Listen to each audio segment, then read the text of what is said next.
Okay. I think that also Kirk Schneider is impresentable man. That is one of the most important existential therapists in world. I think that is a concept of anxiety and the new the new vision of anxiety is for me is a discovery. Okay, I okay for you. Ah, va quello? Questo è? Ah, ok. Vai. Thank you very much, Gianfranco, and welcome to you all. So, I am going to go relatively quickly through these slides because I want to get to the pièce de résistance, so to speak. I don't know if we have a French translator here, of a demonstration of the work. To the degree we can do that within an hour, so please bear with me. I can make these slides available to you. I can talk to Gianfranco. So you will have access to them if you want them.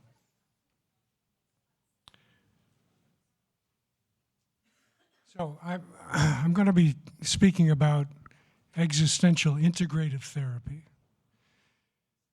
which is an emergence from existential humanistic therapy, the American version. I understand there are several versions. The East European Association presented more of a European version, but there's a lot of commonalities. But the existential integrative perspective came out of really my struggle with bringing an existential humanistic point of view to a more mainstream professional audience. Because it seemed that many of the people in that audience didn't really understand how can cognitive behavioral approaches, medical approaches, etc., be worked with alongside of an existential-oriented perspective. And I also brought this approach out to acknowledge the kind of integrative work that many of us in the field of existential humanistic therapy actually engage. Because we have a variety of clients, and not every client's desire and capacity match up with the emphasis in the existential humanistic approach, which I'll go into more. So we're trying to, basically it's very phenomenological, the EI approach, trying to reach people where they live. However, given the shortness of time, I'm not going to emphasize too much of how you can work in, let's say, more conventional therapy modes into an existential humanistic framework.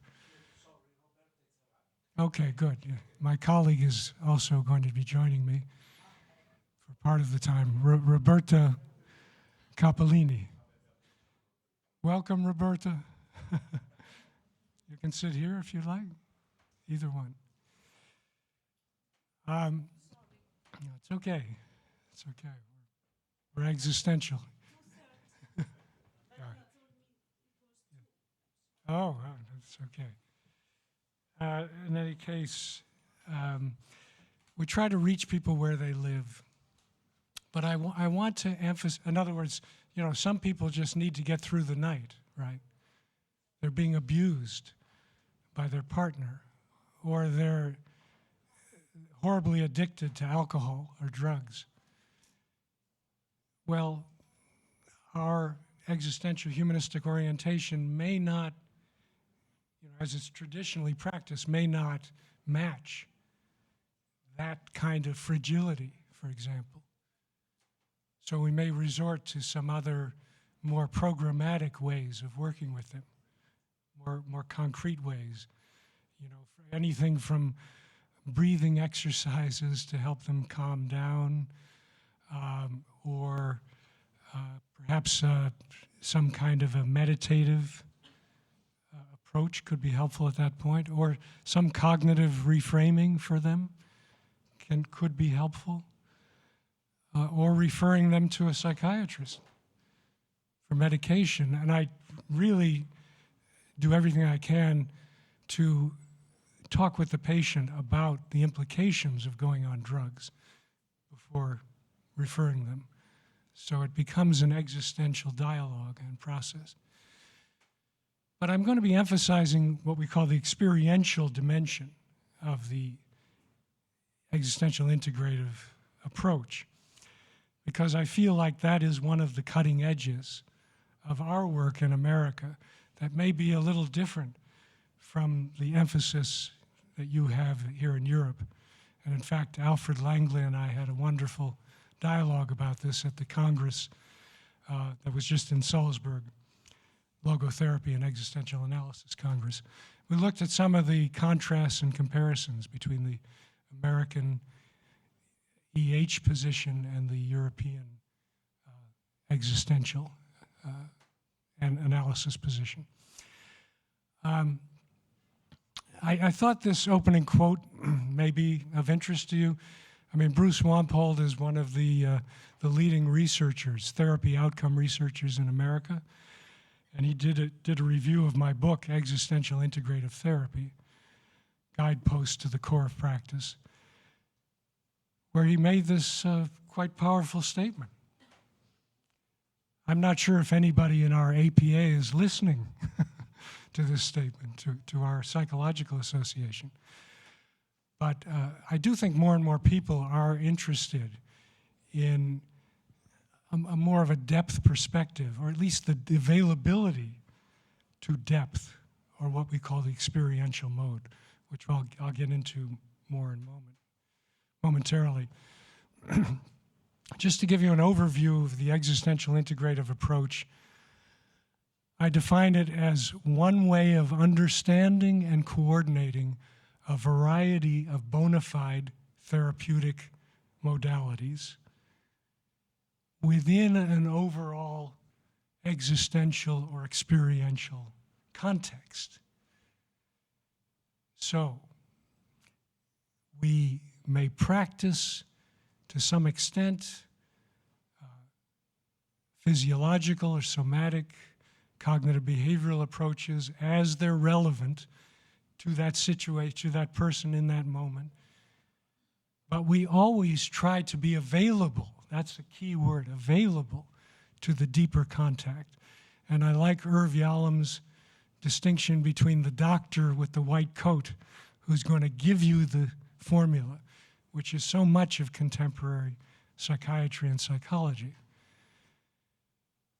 as distinct from the weary traveler, fellow traveler at an inn, who's going to be with you, sit with you, and who also has had difficulties and vulnerabilities and has a humanity, who just happens to hopefully have traveled maybe more distance in dealing with their issues. But there's a big difference, because the weary traveler at an inn analogy to the therapist is going to preside by you and your discovery of what really matters about your life. He or she is not trying to give you a formula per se, but is doing everything they can to help you to see closer and closer up what your battle is. And every patient has a battle, generally, between the part of themselves that's trying to break through into some more liberated way of living, more of an inner freedom, you could say, and a part of themselves that's trying to crush them back into the safe and familiar, yet often extremely miserable position that they came to you in. So we're trying to intensify agency, help the patient find their own agency. And you can see that by giving them outside agents, whether that's reconditioning to help them think more rationally about a situation, or it's a drug, it's something from the outside that's doing something to them, as distinct from opening a space where we're struggling together to help them find what truly matters to them and what will motivate them to live a more meaningful and awe-based life, as I'll get into. So I've already reviewed some of this, the existential integrative approach deriving from existential humanistic psychology and therapy. And it comes out of Rollo May's work, really, in many ways, in his classic textbook, Existence, where he talks about existential psychology as not being a separate school so much as an attempt to understand the existence or the being underneath and informing all the schools of therapy. Question, of course, does one have the desire, interest, and capacity to work at those deeper levels? That's something I continually keep in mind. What is the client's desire and capacity for deeper change? So that's a lot of my integrative emphasis. So the most critical element of the existential integrative approach and the availability to the deeper level of contact with patients who are able to work at that level is what we call the experiential level of contact. An emphasis on the immediate, the affective or emotional, the kinesthetic or embodied. That's a really important piece here. And the profound or cosmic dimension, which gets into questions of spirituality, questions of, you could say, hyper-meaning, a sense that one is participating in something much greater than oneself. And the amazement of coming into a place where one feels that degree of inner freedom to have a whole new attitude toward living. Of course, choice is an extremely important element here. We're helping to foster choice and inner freedom, capacity to choose.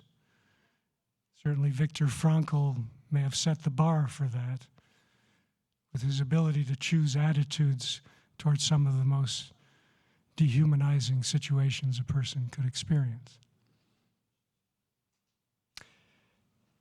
So these are the two questions that the entire approach revolves around. They're usually implicit questions, but sometimes explicit.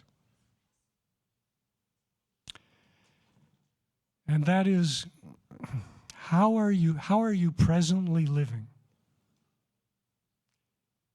That question runs through the entire existential integrative therapy. And again, you're not always asking that in a very explicit way. It's more implicit in the invitational stance of the therapist. Is inviting the client to explore, where are they at right now? What's really going on for you? And on the heels of that question, organically, the next question that arises is, okay, that's where you're at. Now, how are you going to live where you're at? How are you going to live out that yearning that you have, that battle that you're struggling with? And frankly, not everybody decides to live in what we might think is a liberating way. But at least they're given the chance in this therapy to really struggle with what's going on at the deepest levels, and then having the freedom to decide. Maybe they decide to stay in the old familiar relationship or the old familiar job. But that's usually not what happens. It's usually something more. And that's important too, coming into the more of who one is, beyond the narrow identification, especially that horrific identification that one is bad, one is unworthy, one doesn't count. I'm sure you see that very frequently among patients.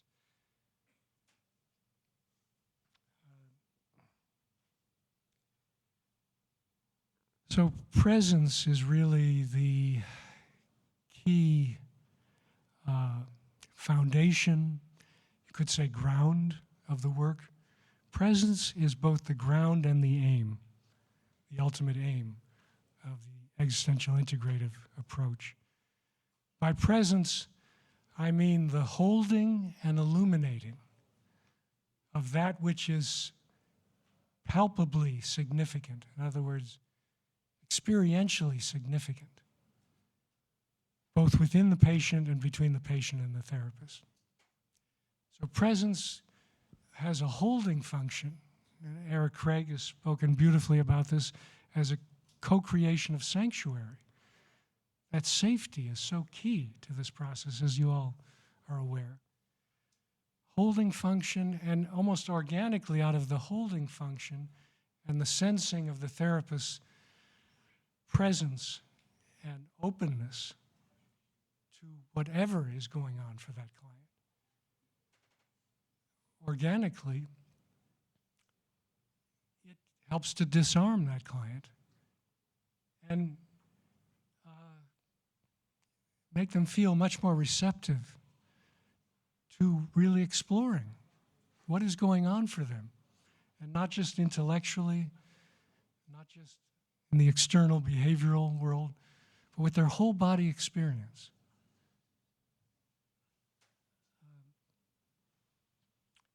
So this is another piece that I see this therapy as really aiming at, what I call life-enhancing anxiety. It's helping people to come into that aspect of their anxiety that is not just terror and overwhelm, but helps them live on the edge of wonder and discovery.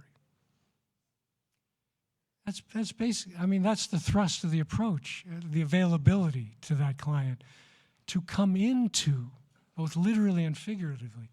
It's a reoccupation project. Come into the parts of themselves that they've blocked off. We help them to do that in a very experiential, somatic way as they're ready for it and capable of it. But it's a coming into a capacity of such an inner freedom that one can live with the anxiety of being on the edge of something new, new possibilities, of something very different. So it's addressing those primal fears of the different and the other, and helping them come into that difference and otherness in themselves. To bring a whole new attitude toward living. And not just a meaning, a new meaning, but it's a whole new attitude of every day, and to the degree possible every moment, being open to the amazement of life, the unfolding of life, the evolution of life. It's a continual adventure. And I call this adventure the sense of awe toward living. That's why the culminating phase of this approach is the rediscovery of meaning and awe. I say rediscovery because I believe we all have that when we're thrown out of the womb. And it gets very, very constricted, quickly with rules and regulations and all kinds of transmitted trauma and collective trauma in the culture that prevents the child from developing a deep presence, but becomes more of a fear-based orientation to the world. These are some examples of people. I mentioned Frankl, really tapping into that inner freedom to choose attitudes toward a situation. I mean, how do you choose an attitude of picturing your smiling wife on a sunny, radiant day when you're standing in the middle of feces and dead bodies? He purposely chose that, but he was capable of that. That's why the inner freedom is perhaps the greatest gift we can have. To get out of our own way, to be able to have a much wider range of living and engaging life. Stephen Hawking, also a great example of somebody who had ALS, astrophysicist, and yet, as crippled as he was in touch with the stars. He was still inquiring, still curious, still connecting with that which is much greater than ourselves. This, to me, is perhaps the greatest outcome of existential therapy, that whole new attitude toward living. And as I was implying before, presence can be a guide as to how to reach this person where they're at. They may not be ready to explore very deeply. And maybe when they look at how they're presently living, they got to get through the night, right? So then it's our task, phenomenologically, in my view, to help them do that. What tools and skills do we have to help them get through that night or get to a shelter? And these can often be the footholds for a later deepening and a capacity to deepen, but maybe not at the beginning at all.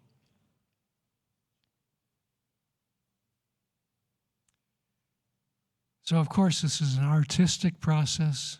It has a science behind it, as I mentioned earlier with Bruce Wampolt's statement that he felt that this approach is perhaps needed by all therapists and is as scientifically grounded as all the bona fide therapists. He mentions that as well. So I've mentioned this about the client's desire and capacity for change is very important for us to tune into.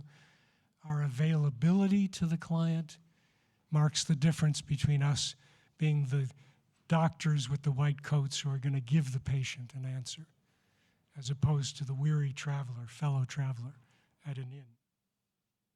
We're going to be with the patient and preside by the patient. So these are some phases of the experiential level of change. Of course, presence, very important aspect of that.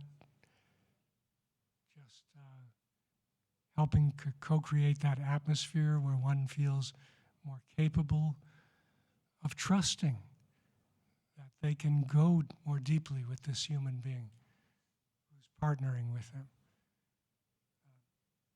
And then the question is, how can we help facilitate further deepening, further reoccupation of the parts that are blocked off? Well, one of the really important ways for us is what we call invoking the actual, which is basically ways of inviting the client into what is palpably present and alive, significant at that moment. And we do this in a number of ways. Often, again, if the client's ready and desirous of this level of work, we'll call attention to their process, not just the content, not just the words that are exchanged. And see, I think this is a really important, maybe cutting edge between an American EH approach and some of the European approaches. We will take that risk to call attention to maybe something they're not saying, but you're feeling as the therapist, you're picking it up.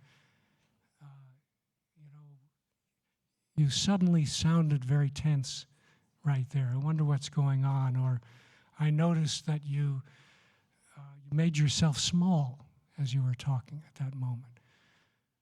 Or there seems to be a moistness in your eye as you talk about that. These are all can be very powerful gateways to deeper ways of immersing in the struggle. And we find that as we go deeper with the patients, content and interpretations don't work very well.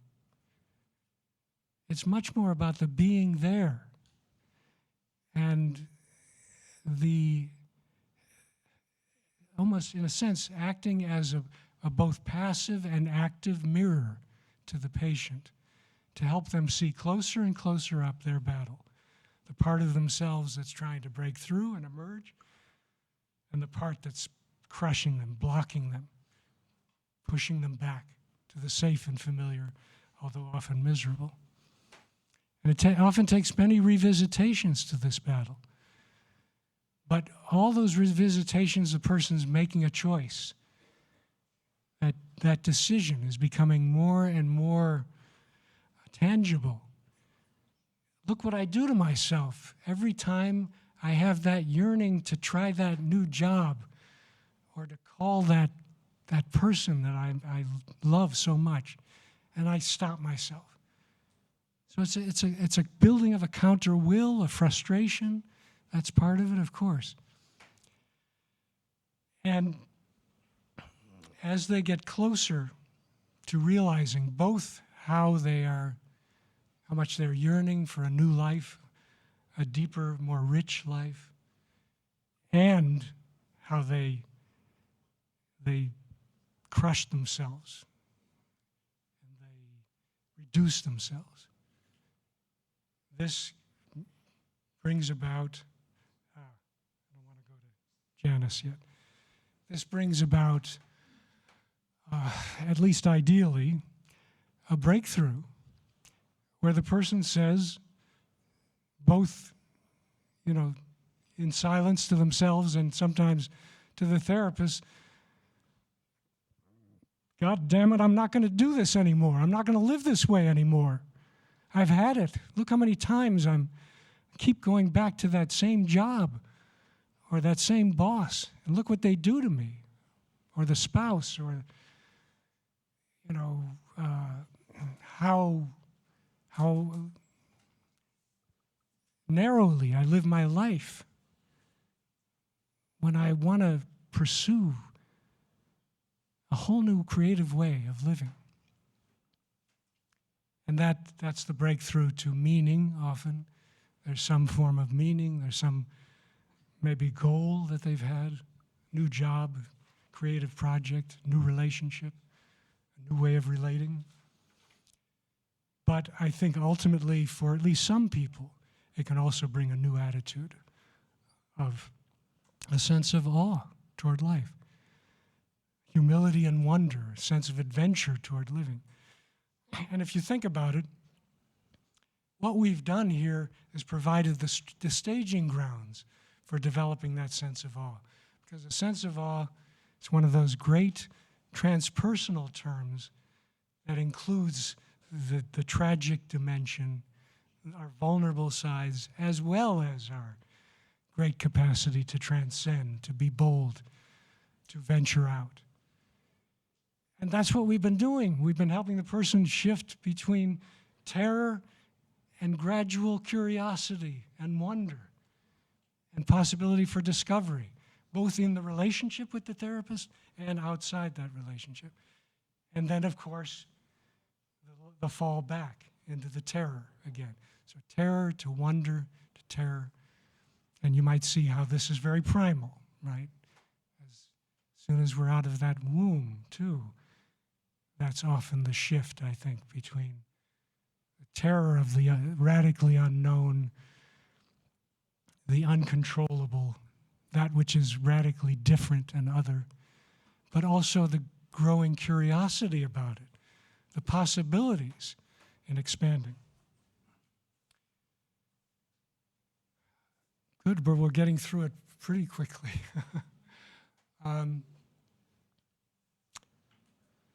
So yeah, the staging grounds for a sense of awe, for that spiritual dimension, paradoxical dimension. And sometimes people ask me, you know, what is the aim of existential humanistic or existential integrative therapy? And I would say that for people who are ready for it and capable of it, the aim is to achieve paradoxical wholeness. Just think about the word whole in English anyway. It contains the whole thing, and expansive, but it also contains the word whole, H-O-L-E, right? I find that intriguing. So it's about the whole enchilada, if you know what I mean, to give you a taste. The good, the bad, and the ugly. It's being able to be in our deepest dreads as well as our most dazzling desires and possibilities. So that's the hope of the existential humanistic core of the approach. I could go into more of, you know, what we mean by existential humanistic. We don't have time for that. I think it's better to just try a demonstration right now. We're only going to have about 15 minutes. And Roberta, I'm going to ask you to keep time, if you would. Excuse me. So I'm wondering if there's anyone in the audience who is willing to sit with me for about 15 minutes to try out this approach. And in particular, I'm going to be working with you at the experiential level. At least I'm going to be emphasizing that. So be prepared.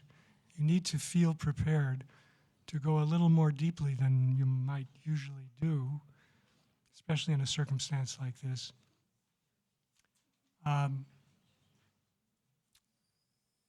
Because it's not going to be all verbal. Let's put it that way. I saw a woman in a striped shirt in the back first. So, if you're willing. Thank you.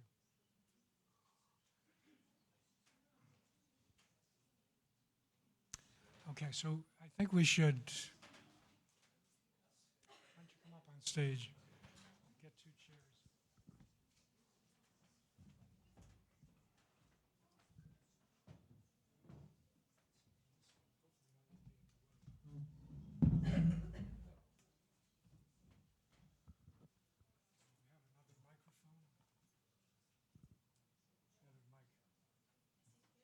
Yes, please.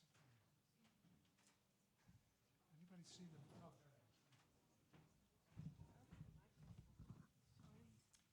Oh, I meant to ask if you can speak in English. Yes, I can. Oh, good. That will Just help the me light both. time. The light here.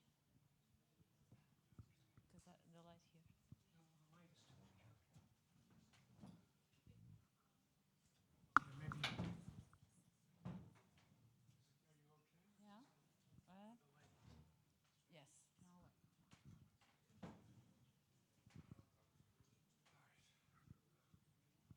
Be careful just with the chair that is very near to the.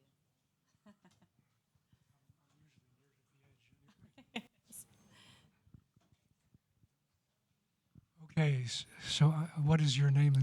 Katarina. Katarina. First of all, thank you very much for being open to, providing this example, which we are on the edge over. we don't know where it's going to go, but that's part of the work also. And please also feel absolutely free to stop the process if you feel like, we're in a place that you're not willing to share in this public setting. And we'll try to work in another way. And I would appreciate it also if what goes on between me and Katarina here stays in this room, excuse me, for confidentiality purposes.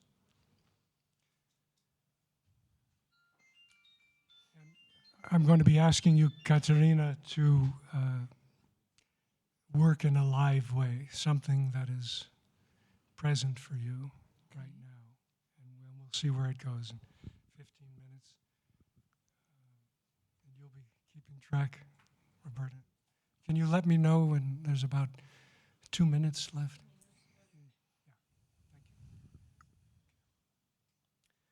So let's take a moment to get centered first and take a nice breath and to be here with me.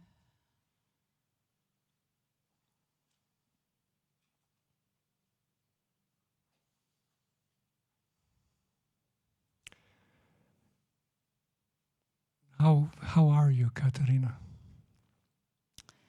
How am I? Excited. Excited? Yes. I see a bright smile. Yes. Curious. Curious. And willing. And willing. Okay. There's a lot of energy in all those three. Yes. It's my nature to be that way a lot of times. Yeah. It's your nature to be that way. But you're that way here and now also. Yes. So if you would, take a few moments to check in with what you're feeling, sensing, or imaging right now, and see what's most present. And if you're willing to share that with me, any particular feeling, body sensation, image. Yeah, some speed. Speed. Speed, like heart beating a little faster. Yes. Yeah, some vibrant. Yeah. Can you stay with that for a few moments and see what else emerges?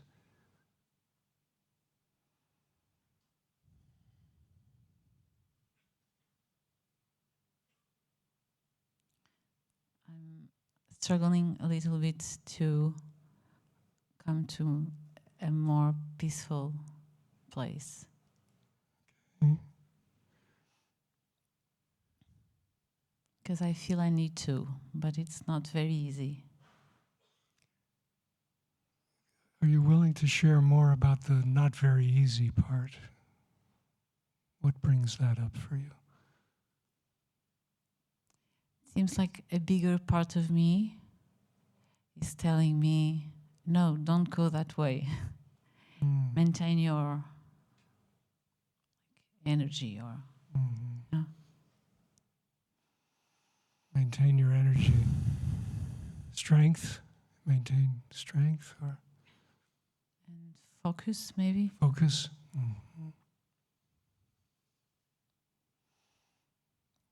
Okay.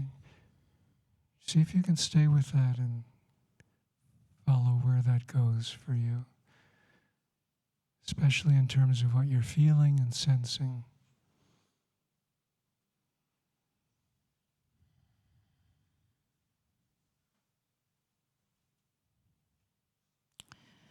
Still struggling. Feel strong. But I feel your invitation to go to a more peaceful spot. So I'm like, maybe. That's interesting. So you're feeling an invitation Yes. to go to a more peaceful part. Usually I think of peaceful as something welcome, but it sounds like you see that differently. Peaceful, Could be more something calm. more calm. Well, to share with you, frankly, I don't feel an urge to have you be more calm. Okay. I'm really open to what's most present for you right now. But it's interesting because I was kind of feeling that maybe you could have this urge to me to calm down a little bit. That's interesting. Can you say more about that? What brings that sense that I want that? It's like I went to my childhood, frankly, and it was like very striking now that like my mother want me to cool down your energy. Calm and yeah. It was like Yeah, she was right here. So don't be wound up. Don't be energetic. yeah. Something It's too much. It's too much. Too much. Can you go with that a little more? Of what does that bring up for you when you feel the too muchness?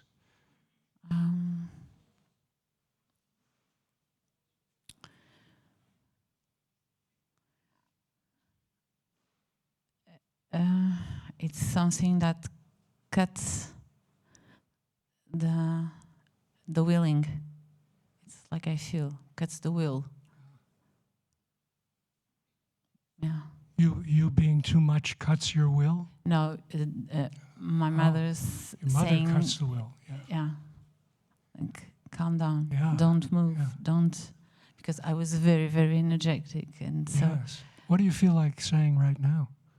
let me be here. All right. Yeah. Yeah. You loosened up right there. Yeah. Is there more? It about could that? be like I could like move. You see, the will to move. Do you want to move right now? Yes, but I'm. What? I don't know if I can. Yeah, but it would be the will to me right now to move. Yeah. You want to try that? Nice sigh. Huh? A nice sigh. Yeah. I don't know. What comes up for you? Shame. That's strong. I felt like a hammer was hitting me when you said that.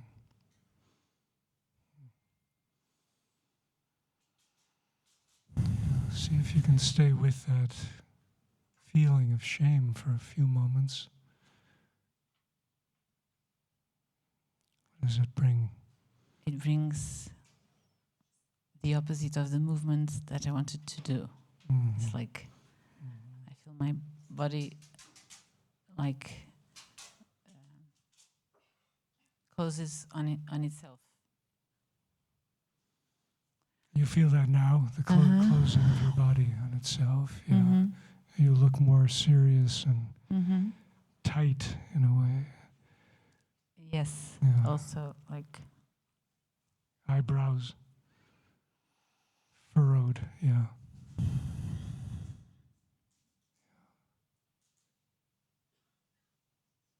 See if you can stay with it a little more of, especially what you're feeling, sensing, imaging. I feel. I don't know when it's English. I feel like I cannot get up from this chair. Like I'm stuck in the chair. What's that? What's happening?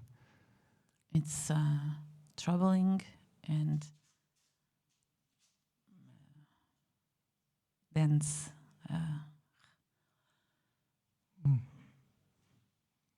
It almost looked repulsive. Ugh. Yeah, not repulsive, but stuck in here. You know, like Stuck. yeah, like something physical that is here and should not be.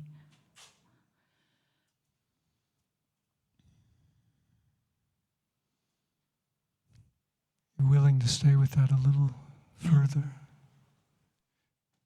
I wonder if you might even place your hand on the area that you feel it. What comes up for you when you actually touch that, touch it?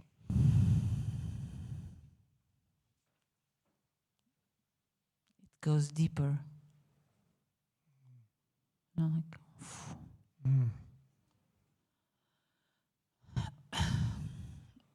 and it, my breathing is like a little bit. I'm not breathing so well because this sensation.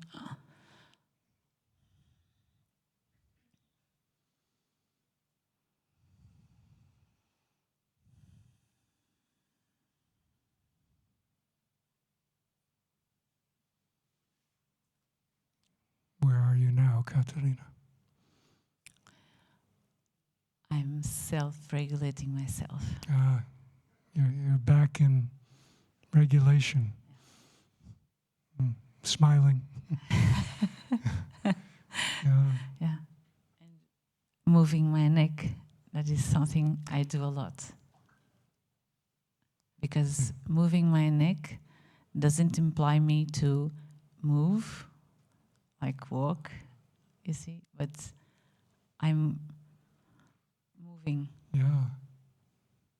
That keeps you from actually getting up and walking. Yes.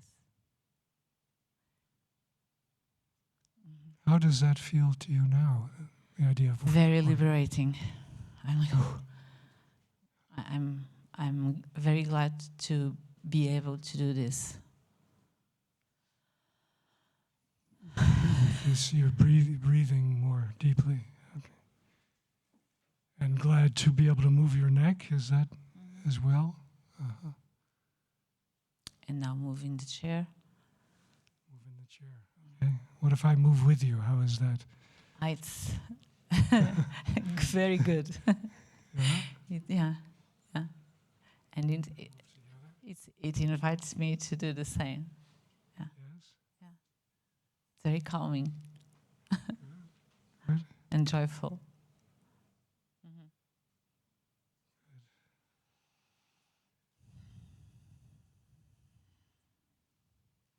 Does this feel like an okay place to stop? Yes. You're okay with that? Okay. All right. We'll stop for now. I say for now because it may be something you'll continue. Yes. I have that feeling. Yes. Thank you. Yes. Yeah, thank you. Yeah. Thank you deeply. You can stay here.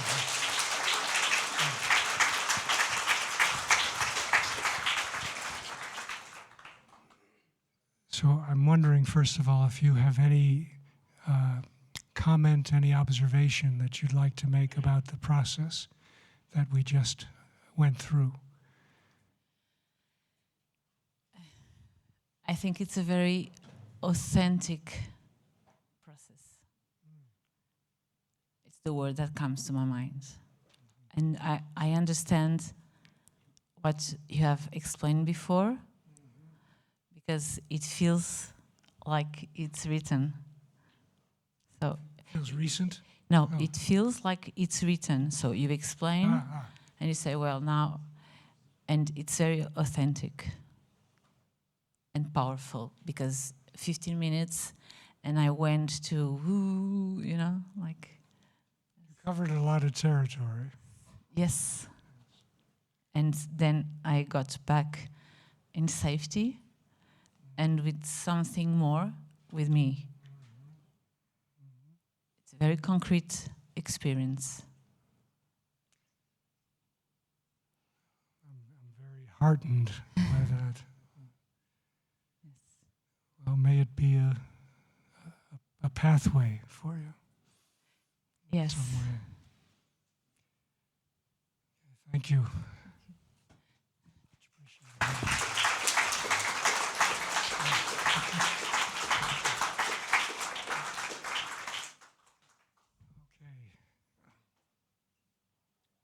So we have about 15 minutes, and I did want to leave little time for you to make an observation, Roberta,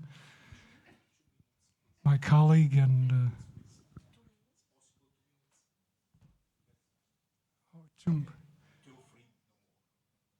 oh, I thought we had until the half hour. Well, 10? Okay. You had a comment you wanted to make. 4 minutes, okay. I guess we only have 4 minutes. We don't have until the half hour. Sorry, I thought it was at 2:30.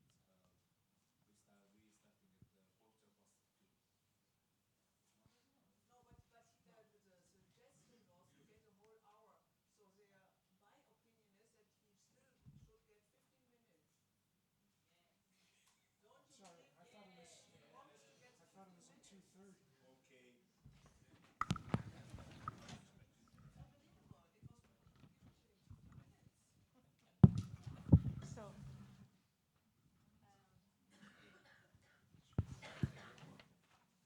Professor Kirk, thank you, first of all. You're welcome. First of all, addressing to your experience and the description of all the process you have made now, but going also to a key that you give in your book. When you say that our age, you are talking about our age, the crisis, and of course the time of madness, of crimes, of wars and everything, and you say the age of reason must give way to the age of death. Death. D-E-P-T-H. Yeah. Okay. So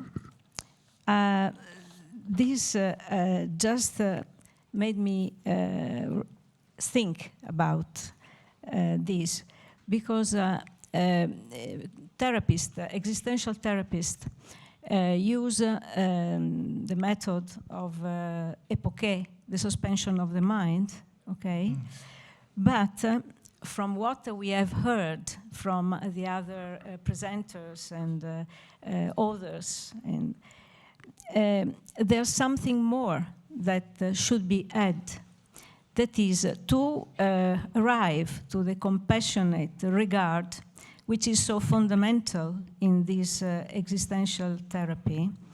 Perhaps we have to talk about what opened the theme that opened this Congress too, that is the emptiness of the heart. Because if the relationship is how you say, it's a holistic relationship of therapeutic method, so we have also to think about the pathos involved. The pathos means the heart.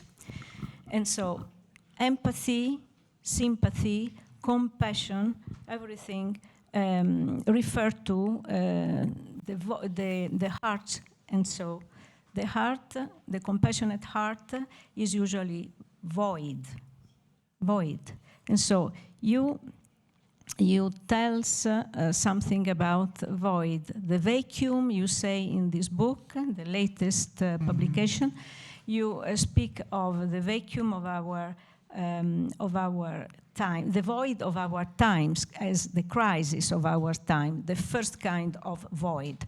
Then there's a second, the vacuum of the cosmos, that is that feeling where we feel suspended, you know, and so we earn another feeling, the groundlessness, the helplessness, etc.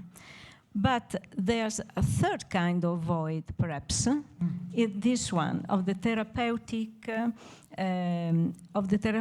method.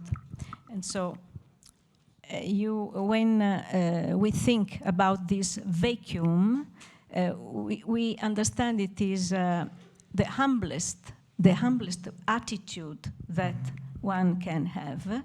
And I ask you if this can be the core that is the actual moment where the contact between the therapist and the client can be realized. The touch and the to be touched of the contact can happen, you know? Yes. If you mean a capacity to stay with the void, to stay with the groundlessness and the helplessness, then yes, I believe that's another way of being in that void. I talk about it as finding ground within groundlessness. We're aware that we're all groundless, and I think, it's literally true. We're traveling through space at 2 million miles per hour to a destination we have no clue about. From an origin we have no clue about, at least most people that I know don't. And so I believe that our huge question is, can we stay with that groundlessness and helplessness in a way that helps us be with the void, rather than doing all kinds of things to cover it up, like whatever it is, the defenses, the drugs, the narcissism, and if we take it to political levels, tyranny, totalitarianism. But also, this void, if we can think of an image, a metaphor, but also a biblical figure, that is the maternal dark womb, where the dark womb, where all the possibilities of life are. And so perhaps this can be connected to this feminine attitude. Yeah, I believe it can. Of receiving, welcoming. And we come out of the female. Yeah. And I would say that the female is perhaps most connected with the cosmic. We could come out of the cosmic as well. Nobody, as far as I know, can explain exactly where we come out of, but it's pretty clear it's cosmic and female. And if you want to get into mythology, we're talking about the mother creatrix, Ashera, or Tiamat. Mythical great mother. Yes. The fertility goddess. Yes. So it's teeming with terror in a way, because it is so dark and unclear. It's like being in a deep basement. But if we learn the skills to stay with it and work with it, just like in the basement, our eyes can slowly adjust to things that looked very menacing at the beginning and very radically different, and see them as possibilities, as new meanings. Yeah. This vacuum also calls what Kierkegaard called the mortal jump into the vacuum, into the void. Leap of faith. And so, yes, and so we can think of the crossing of the ford together. Yes. And you give another key in your book, that is, you speak of agnostic attitude. I shouldn't say agnosticism, that is a bad definition, but agnostic attitude, perhaps reinterpreting, giving a secularized, savor at your interpretation. This would be a tension inside us towards the unknown, but before, and this is my question, before thinking of the unknown as something cosmic, perhaps we have to make the jump like a faith in the human being, a sort of naked faith. And it is empty. If it is attention, it is empty. So we go back again to emptiness as something, an element of building, you know. Yeah, I guess I see the emptiness as also potentially fullness. It's paradoxical. Yeah, yeah. The most paradoxical element of our groundlessness and etc., of our condition, human condition. Perhaps this requires a risk that everyone has to take to live authentically. Is this the direction of your Oh, very much reflection? so. I mean, you talk about agnosticism. I mean, my spirituality is what I call enchanted agnosticism, because I take mystery very seriously. To me, that's the awesomeness of our lives. And it's continually evolving, and that's part of the excitement and the richness of it, discovery of it. I know that we need to wind up very soon. I don't know, do we have time for one quick question or from the audience? Very quick comment or question? All stunned.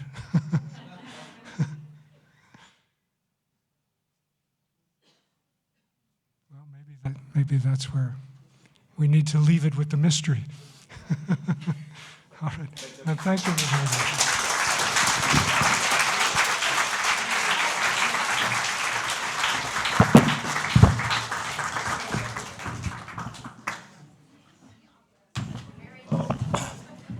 Please, the staff said to me that it's important that if someone had plug on the cell phone to the power, it's possible to block this, because there are a problem with the power. If your cell phone now are linked with the power. No, no, che con i tecnici, sto parlando con il pubblico, Nando. Sì, se hanno attaccato i cellulari vicino alla rete li devono staccare. Ok, please now. There isn't a break now. No break, please. Sit down, please. Okay. Now we have the section dedicated to psychiatry and psychotherapy. Okay. I asked to Professoressa Armida Mucci, Silvana Calderisi, Professor Luigi Grassi, Professor Boccalon, Prof. Digby Tantam,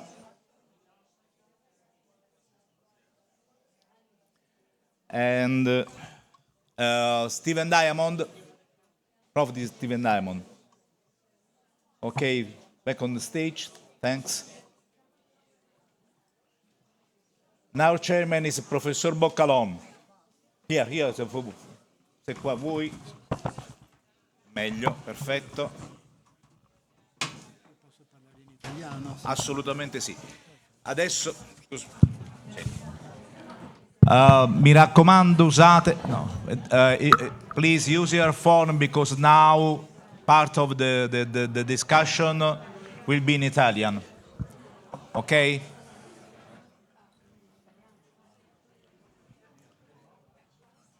Vado a fare in butta dentro, scusate. Gianfranco, ma quindi in italiano? Come volete voi, No, come vuoi tu. come voi preferite. Se le fate in italiano e vi è più comodo, parlate in italiano. Dipende un po' da come... Allora loro tendenzialmente parlano tutti quanti in inglese. Quindi se per voi non è un problema parlare in inglese, parlate in inglese. Però per Boccalon diventa più complicato, perché Boccalon come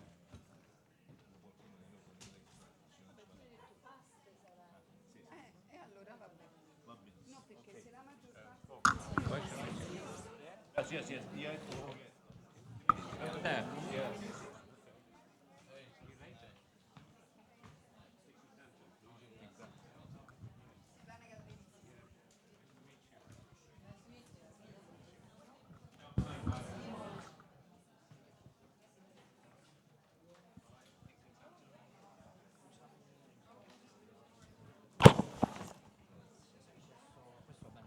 Qualcuno le serviva? Cioè, più che altro perché almeno... Allora, se prendiamo posto che andiamo a iniziare la sessione. Ok?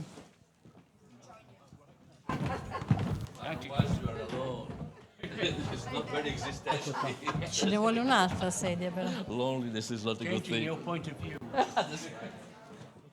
Andiamo. Sì, c'è un'altra sedia che ci vuole. E dopo? Un'altra. Un'altra. Questa non c'è.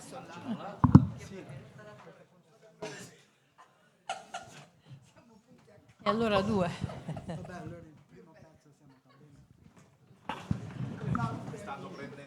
Sì, sì, appunto, sì. Va bene. Allora, come raccordo con la sessione del mattino, ecco, diciamo, avevo pensato che, diciamo, da Hölderlin ai neuroni specchio, possiamo dire che c'è una specie di filo unico che ci definisce l'essere umano come un dialogo, e quindi abbiamo sempre di più anche le evidenze neuroscientifiche di una ontologia del noi, e che quindi qualunque modalità di approccio al lavoro terapeutico deve tener conto questa, come dire, ineludibile dimensione prospettica di un dialogo nella relazione d'aiuto. Allora la tematica del pomeriggio sarà appunto psicoterapie e psichiatria.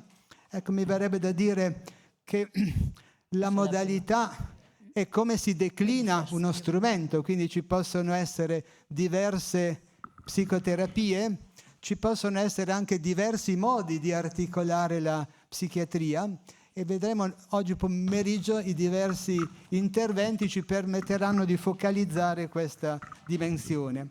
Ecco, allora possiamo dire che la prima relazione del pomeriggio è con la professoressa Silvana Galderisi, appunto docente e direttrice della scuola di specializzazione dell'Università della Campania Luigi Valvitelli.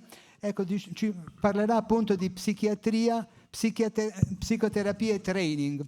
Come si direbbe in dialetto, non si nasce imparati, no? Bisogna imparare, anche se la relazione è incisa proprio nella nostra prospettiva esistenziale, come attraverso un training professionale si possono aiutare i terapeuti così a parlare una prosa umana davvero utile e, diciamo, che aiuta la cura. Quindi do la parola alla professoressa. Ok.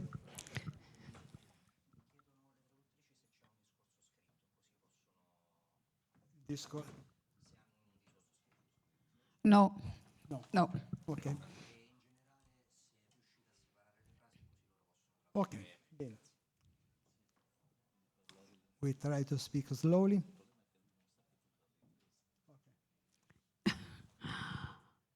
Bene, cominciamo con il dire che ringrazio il professor Boccalon per la sua gentile introduzione, ringrazio il professor Buffardi per questo invito, tutti voi per essere in sala. Vorrei cominciare col dire che ho il primo dubbio esistenziale in questo momento è se parlo in italiano o in inglese.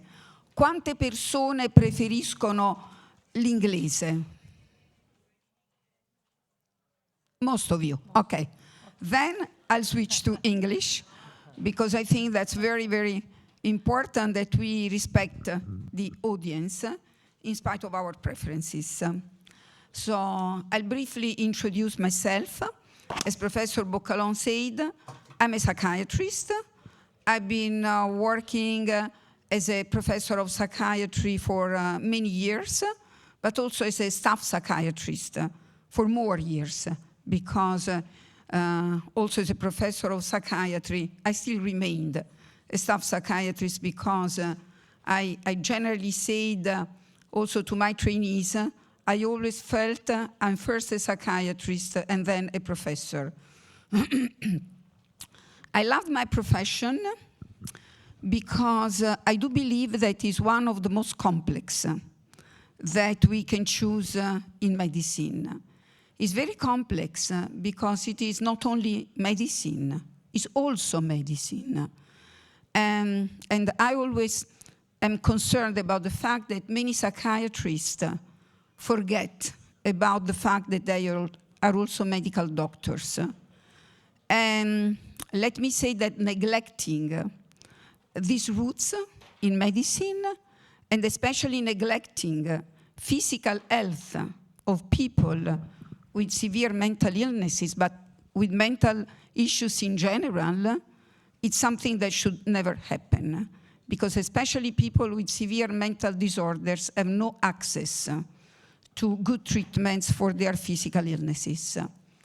But apart from that, apart from their medical roots, psychiatrists also have an important part of their profession rooted in human sciences, including psychology, philosophy, culture in general, and also in social sciences. Because of course, people we treat, people we interact with for their problems, trying to support and help them with their problems, are people who live in a social context, micro context, macro context, but still, we must be aware of the fact that we are confronted also with social aspects of the life of many people. So given the interaction among biological sciences, psychological and social sciences, of course, this is a very complex profession. Say that, I think that we have our training as medical doctors, but we have very, very little training in psychology and psychotherapy. To me, it has always been a mistake, the fact that in the 6 years of medical education, at least this is the duration in Italy, but I do believe in most European countries and all over the world, so it's a very long-lasting training, there is very, very little room for whatever psychological aspect. My colleague and myself, we work in the same university, same department, and we have been teaching clinical psychology to medical students for many years. And many of them know nothing about patient-doctor relationship, which is, of course, the basis of medicine, nothing to do with psychiatry, or at least a lot to do with psychiatrists, but not something specific to psychiatry.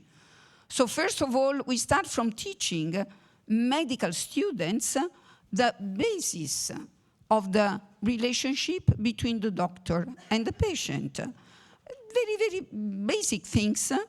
For instance, the fact that most doctors don't give their patients, clients, as you prefer, room for expressing themselves. When preparing for the first time this course, that was many, many years ago, I discovered that a patient, on average, all the studies relevant to for how long a doctor listens to a patient before interrupting her or him, and this was 18 seconds, 18 seconds. And then there is an interruption. And so I thought that really this is it's horrible. It's something that should never happen in medicine. When it comes to psychiatry, of course, after so many years in medicine, you need to re-educate the person. You have to start from scratch because there is no basis there, if not an interest in human beings, because otherwise, very few people choose psychiatry if they want to be on the quote-unquote technical side of medicine. So in psychiatry, we have very little in terms of sophisticated machines. We have very little in terms of nothing, as a matter of fact, in terms of biomarkers. So, it's not the fancy contemporary medicine, it's mainly patient-doctor relationship. And this is one of the reasons why I do believe that a psychiatrist that complete his or her training as a psychiatrist, and at least in Italy, is at the same time allowed to be a psychotherapist, is something that's almost obvious, because in my opinion, no one can be a psychiatrist without being a psychotherapist. But this is a personal is a personal thought, is a personal belief. But I mean, it's not something written in stones, because there are psychiatrists who have no training at all in psychotherapy. And since the beginning of my profession, I thought that this is something wrong. I mean, how comes that a psychiatry, and I came across some colleagues who explicitly told me, I don't want a training in psychotherapy. I'm not interested. And also, I don't want to go through that kind of stuff that maybe raises in myself doubts about myself, my history, my life, my emotions. And here comes one of the problems. There are many young colleagues who in the beginning of their training have a, how can I say, a very poor emotional modulation. And you can see that. Sometimes they don't know how to react to what happens in the ward, in the outpatient unit. They simply don't know how to react. And sometimes they are overwhelmed with the emotions of a patient, with the difficulties in the life of a person. And so you think, oh my God, this is something that needs to be addressed. It's not something that we can take for granted. I mean, you complete your training and all of a sudden you are also a psychotherapist. First of all, it's very difficult to be a psychiatrist without being a psychotherapist. For many reasons, I will just give a couple of examples. In many years ago, in the beginning of the use of antidepressants to treat panic attacks, in our department, we had many, many patients with panic attacks. Let me say, reacting in a very positive way to treatment with antidepressants. They were fine. They were, how can I say, cured. They started their normal life. But then there were a few women who became pregnant. And they said, I don't want to take medicines while being pregnant. And I thought, she's right. And what can we do now? They asked me. And I thought, they should have different tools at this point. It's true that if you have a good relationship with a patient, that's still important. But then I thought that really there is no patient that can be treated just with medicines.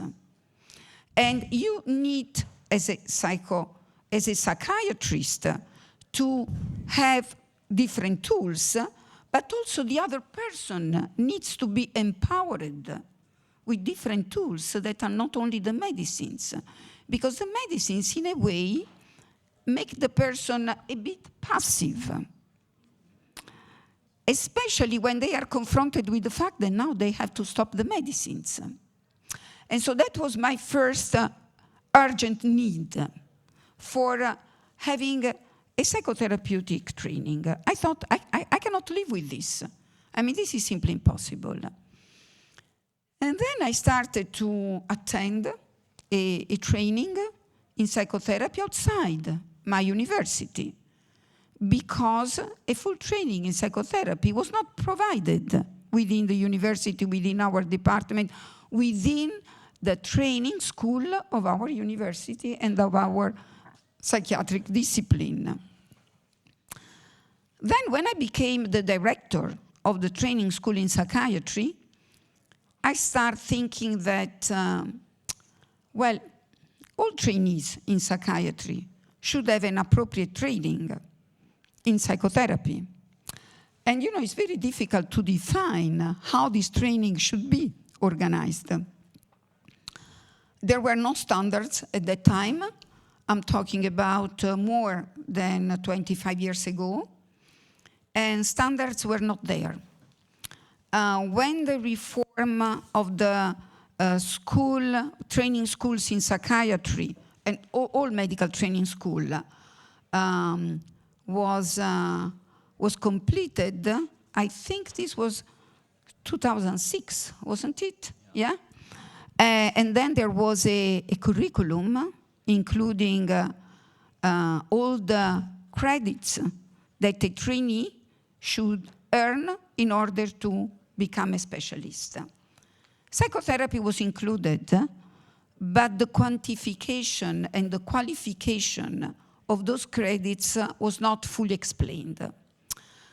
Let's say that overall, it was enough to follow at least 5 cases of psychotherapy throughout the training school, 5 cases.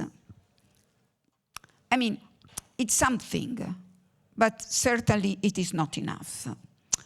And so what we decided as a board of the training school, we consulted each other.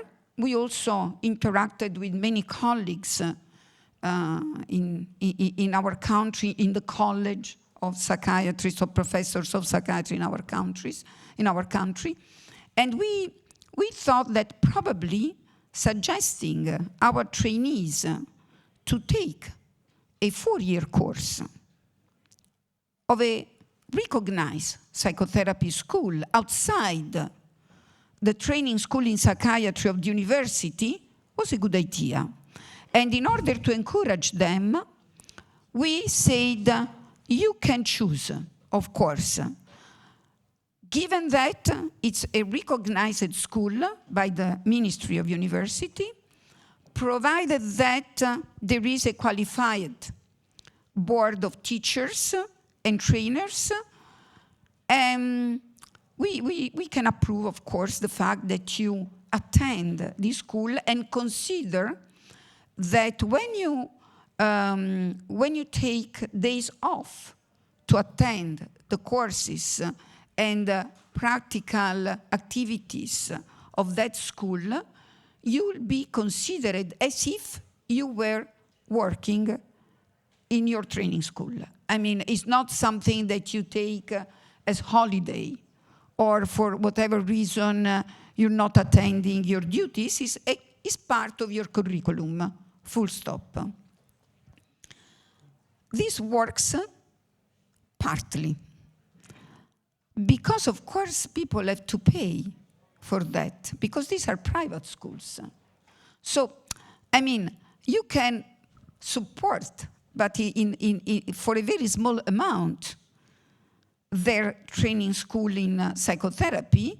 Most of them can afford it. I mean, I have to say that we don't receive many complaints by trainees who choose to attend these training schools outside university.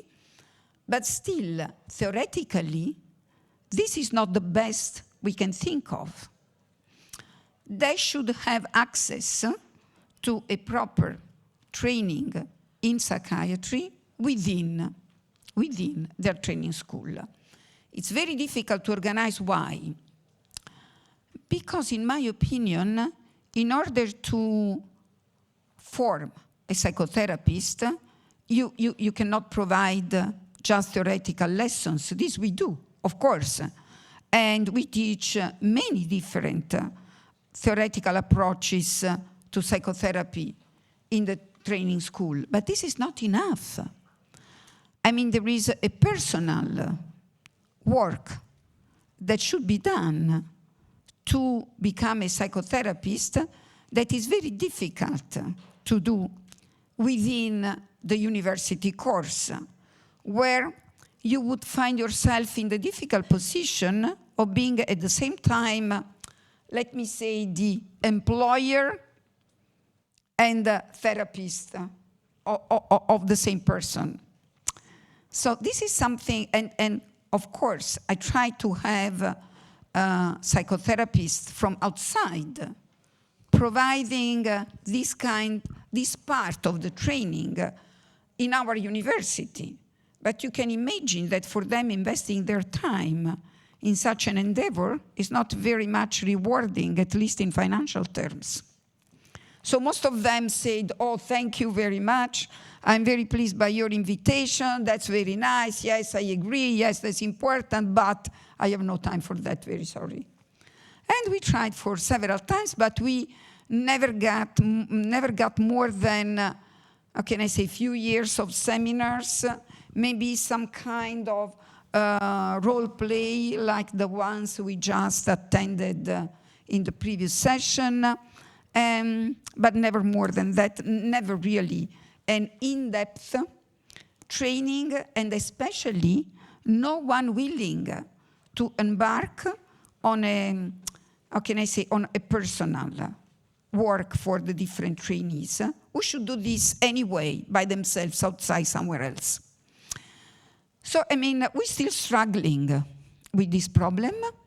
I think that we found a good compromise between the need for that, which is nowadays very well summarized by the fact that each psychiatrist, each trainee in psychiatry needs 60 credits, which actually amounts to 60 weeks of training specific for psychotherapy. It's a lot of time within the training school, and according to a recent survey in our country, this is only partly done in practice. I would stop here with my contribution to this roundtable. Thank you. Back to you. Thank you. Thank you, thank you. Allora, ringraziamo la professoressa e quindi andiamo avanti con il nostro lavoro. Ecco, la prima riflessione, sentendo questo lavoro, ricordando quello che diceva il filosofo Michel Foucault nel suo testo Le parole e le cose. Ecco, sono due piani diversi, un conto è il piano materiale delle cose, del corpo, e un conto è il piano della parola, la possibilità di raccontarlo. Ecco, l'integrazione tra prospettive diverse può essere la base di un trattamento integrato. Come le note possono fare un accordo armonico, altrimenti si rischia di avere un accordo disarmonico o una scissione che vorrebbe andare a curare una scissione con un'altra scissione. Quindi adesso, diciamo, la relazione successiva sarà trattamento integrato e recovery in psichiatria. Ecco, recovery è una parola che sta avendo molto successo, in un qualche modo ha superato sia cura che guarigione per certi versi, e quindi possiamo dire, immaginiamo che recovery è come trovare mettere in moto dei processi di integrazione possibili, e quindi attraverso un dialogo e una prosa umana possibile. Quindi darei la parola alla professoressa Armida Mucci, direttore del Dipartimento di Salute Mentale, Fisica e Medicina, diciamo, dell'Università Luigi Vanvitelli della Campania, appunto psichiatra, e do la parola, grazie. Grazie per la presentazione, grazie per l'invito, e penso che I can also switch to English to the benefit of all the audience. So I really feel in continuity with previous speaker, my colleague Silvana Galderisi, who I work with since many, many years. Of course, when we when we think of psychiatry and psychiatrists, we think of patients with sometimes severe mental disorders, with disability, chronicity, sometimes they don't have the possibility to get appropriate care for their disorders. And while psychiatry has moved toward prevention of chronicity, toward high-risk subjects, so before the start of a severe mental disorder, we should treat subjects, let's say, and avoid the consequences, the worst consequences of a severe mental disorder. Of course, this means that a psychiatrist has to know what are the possible treatment for many aspects of these disorders. So integrated treatment is one of the important achievements of psychiatry in the last decades. And we all support in our training and in our profession the fact that we cannot work alone. We need to have an equipe, a therapeutic equipe, and to offer the patients several different possibility of care.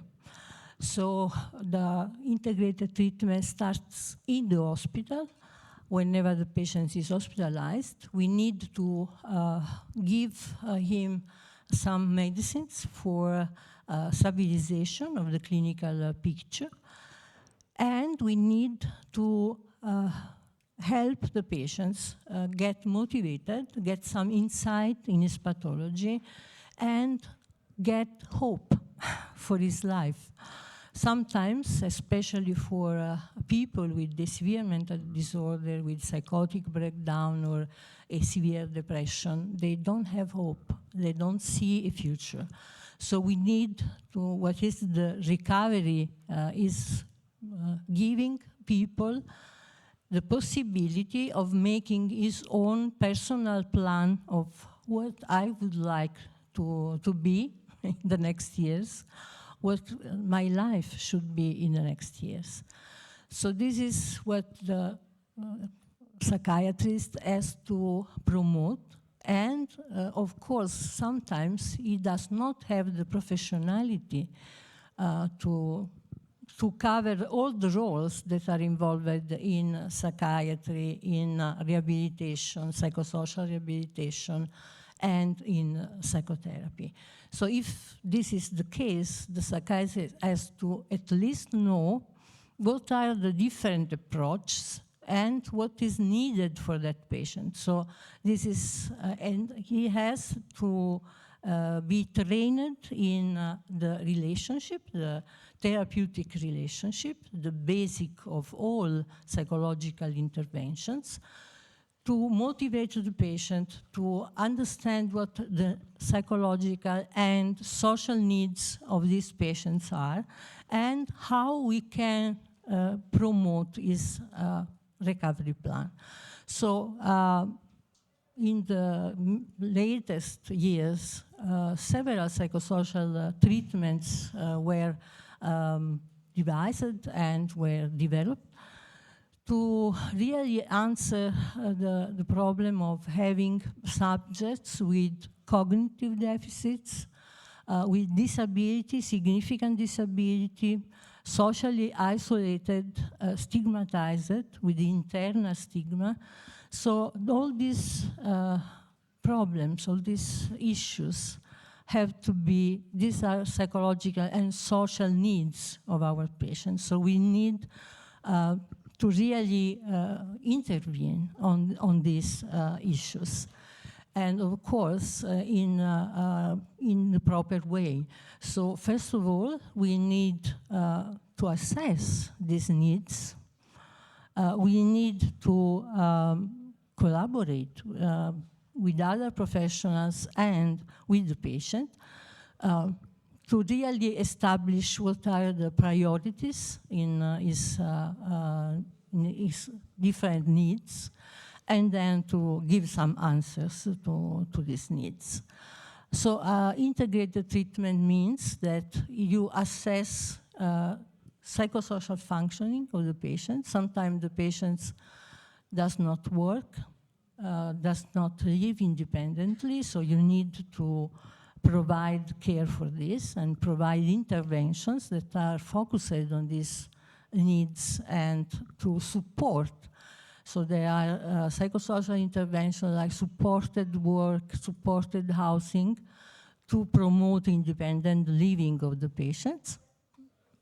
Do we have water here? Yes. Sorry. Yeah.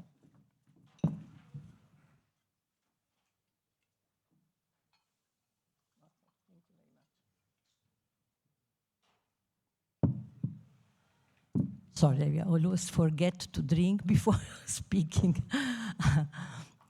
So we need to really address all these needs, and there are interventions that are focusing on, let's say, cognitive remediation interventions to improve the way the subject can use his cognitive resources. So I think that especially for many psychiatric patients that have long hospital stay, we need to bring them outside.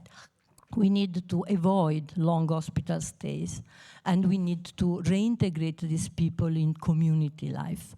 And only when the integration in community life is there, we can promote the wellness of these subjects. I mean, not wellness in the sense that they have to be happy, but in the sense they have to live a meaningful life. They have to have a recovery plan. This is all the story here, to promote the fact that the patients elaborates with your help the future plan of his life and what is important to him or her, what is the needed resources to accomplish this. Sometimes we struggle to reintegrate our patients because of shortage of resources, of course. Both psychosocial interventions, other professionals that are not always present, but we can, let's say, really try to, first of all, to promote the plan, and then we try to take the best way that is allowed due to our resources to make some step forward in this direction. So integrated treatment is, in my opinion, very important. What kind of integration we can have? We have integration of pharmacological treatment and psychotherapy. We have integration of psychosocial intervention and psychotherapy. And these psychosocial interventions in the last 3 years ago, there was in Italy the Psychosocial Rehabilitation Society that published the kind of recommendations for good clinical practice for adult subjects with mental disorder, with severe mental disorders, suggesting what are the most appropriate psychosocial interventions to promote functioning in real life. This is what generally a recovery plan has. A recovery plan is, I want to have more friends, I want to live independently in a house, I want to work, I want to study for a young person, I want to go to the cinema sometimes, so I want to learn how to drive.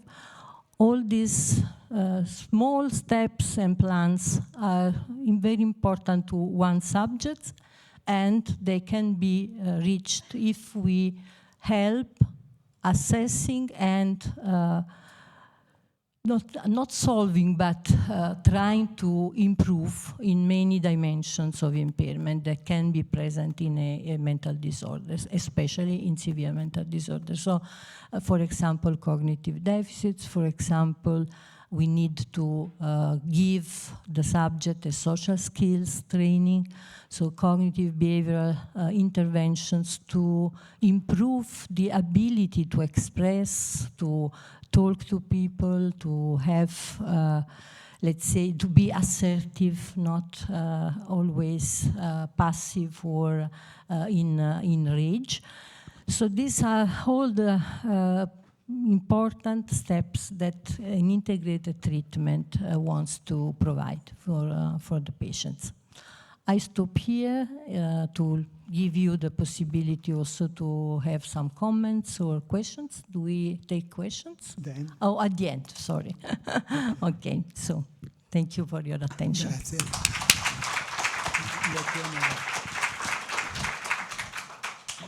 Grazie alla professoressa Mucci. Ecco, diciamo, così un detto dice che fa più rumore un albero che cade che non una foresta che cresce. Ecco, a volte, diciamo, la problematica della salute mentale, diciamo, che richiede dei processi lenti e silenziosi, ecco, non riescono a catturare abbastanza l'attenzione e, diciamo, l'attivazione di programmi orientati a una ecologia della mente.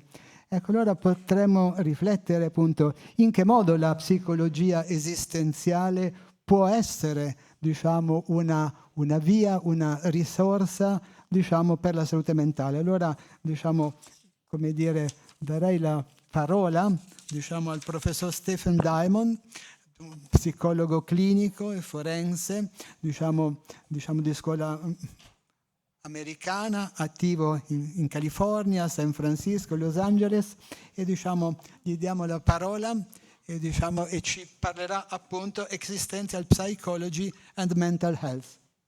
Thank you. Grazie. Thank you very much.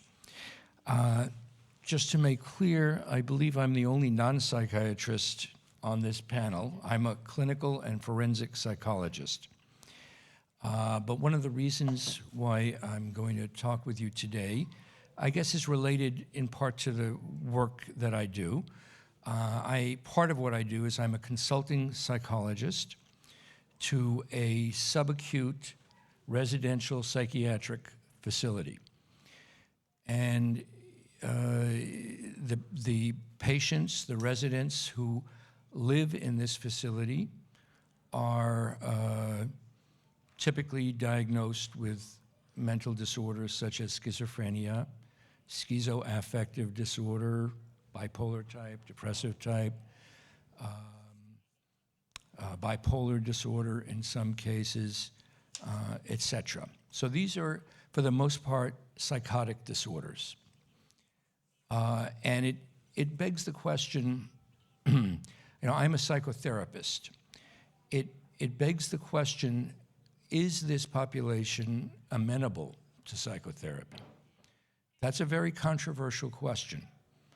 There are those who, in taking a more biological interpretation of schizophrenia, for example, or schizoaffective disorder, tend to see it more as a genetic biological disorder that may not be so amenable to psychotherapy. That the only treatment that has any efficacy is a pharmacological approach. I would disagree with that in the sense that certainly, can you hear me? Yeah, okay. Certainly, we use psychopharmacology with the patients that we treat. That is really an essential part of their treatment. I would say almost every resident, every patient is taking some kind of psychiatric medication.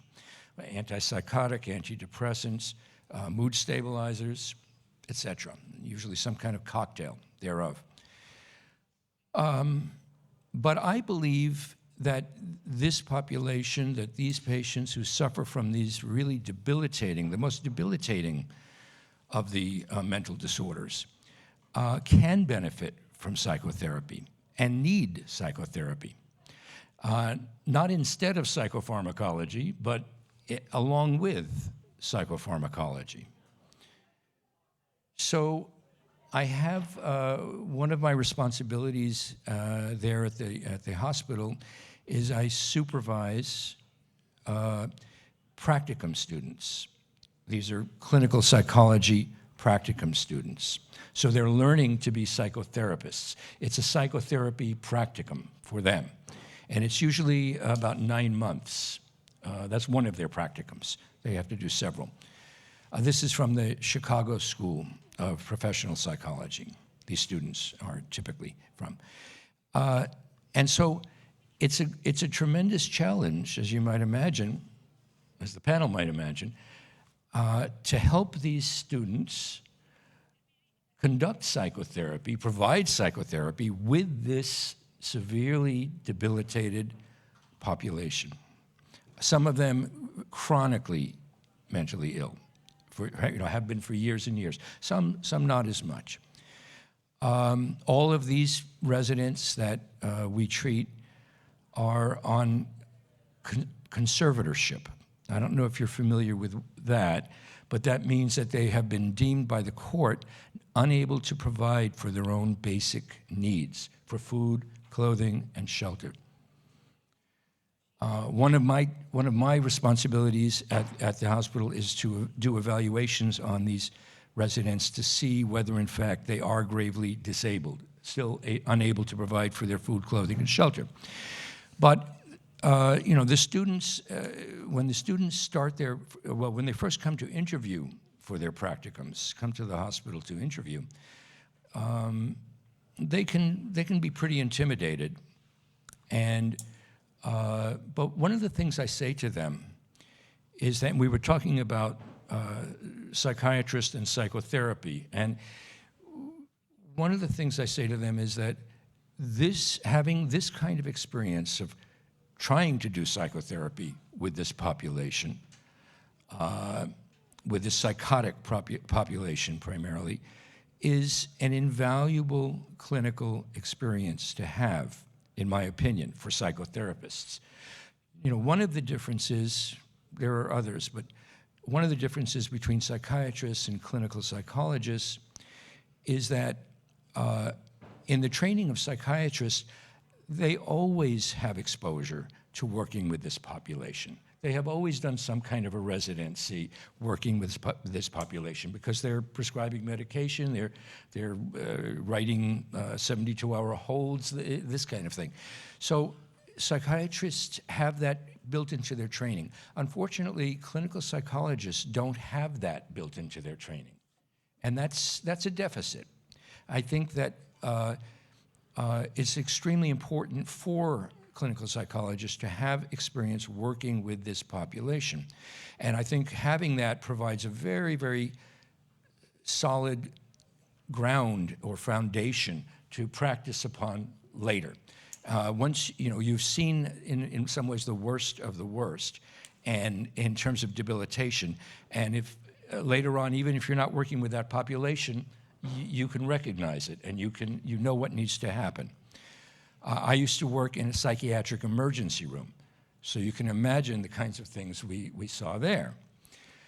Now, what I usually tell the students to encourage them that this is a really invaluable clinical experience for them, and usually they take that challenge up and they want to move forward with the practicum, but often they have a lot of difficulty starting psychotherapy with these patients. And why is that? Typically with a non-psychotic patient, a neurotic patient, we might say, the patient comes in, maybe they say, I don't know why I'm here, but they're still there, and they're still choosing to be there. In this case, these patients don't want therapy for the most part. Some of them are receptive to it, but most of them are extremely, what I would call resistant to it. There's a lot of different theories about psychosis. But one that I would put forward to you is that, and that I found helpful, is that psychosis can be understood on some level. Let's take the biological level out of it for a minute. Psychosis can be understood as a very elaborate and sophisticated defense mechanism to ward off being hurt, being abandoned, being wounded. This population, and there are studies, research studies that have been done that confirm that there is a higher level of abuse in psychotic patients than in non-psychotic patients in their history. Now, so one of the real challenges for the students that I supervise is trying to make some connection with the patient. You know, often the patient will just blow them off. They'll approach the patient. The patient's not coming to them saying, "Help me, doctor." It's not like that. They'll approach the patient, and the patient will just say, "Go away, I'm not interested, I don't want to talk with you." And this is something the students have a hard time with, but it's something they have to get past. And so this is a form of extreme resistance, I would say, to psychotherapy. We see it in milder forms in non-psychotic patients, this kind of resistance to psychotherapy. And what is resistance to psychotherapy? That's a good question. I see it as a resistance to becoming more conscious, a resistance to becoming more aware of oneself and one's own feelings. That's the resistance. It's not a resistance to getting well. It's a resistance to becoming more conscious of oneself and one's demons, if you will, and confronting one's demons. Who wants to do that? That's a terribly difficult thing to do and a scary thing to do. So in any case, eventually, with encouragement, the students are persistent, and eventually, little by little, they start to establish some kind of rapport, some kind of relationship with these patients. And not in every case, some patients just won't have it, but with many of the patients, they establish some rapport, and they enter into a therapy relationship with them. They meet with them once a week, or in some cases twice a week.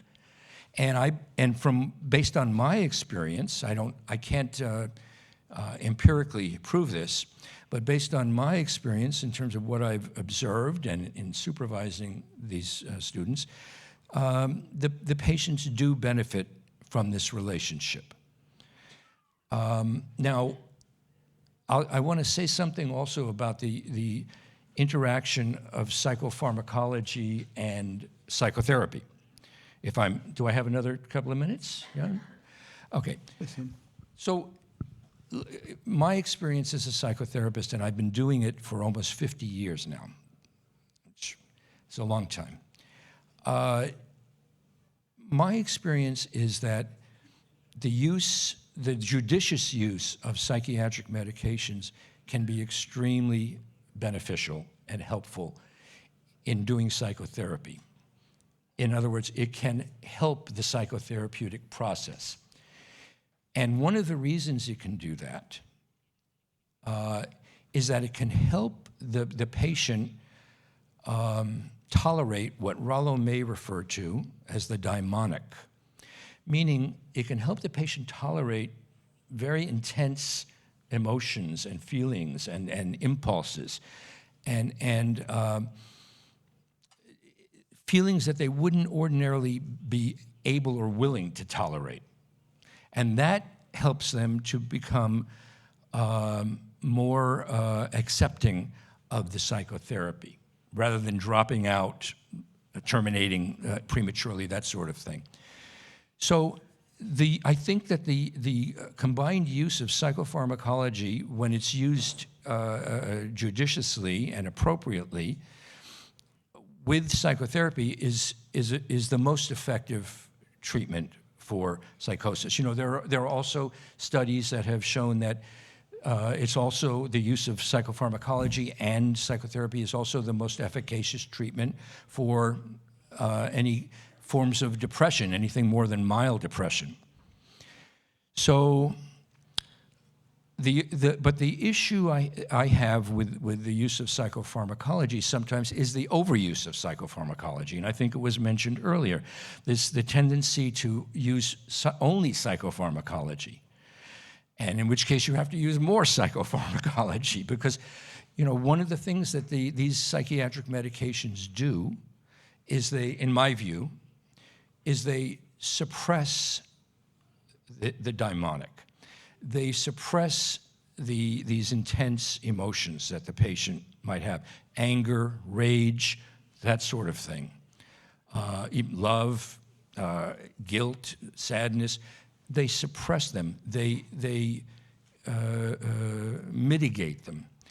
And just to do that is not a very therapeutic approach in my view. In fact, that can be iatrogenic. That can actually cause more problems because that which is not experienced, that which is not consciously recognized, is acted out. So it can, if the patient is not receiving psychotherapeutic support, then solely the use of psychopharmacology can actually lead to them acting out their fantasies or their destructive impulses.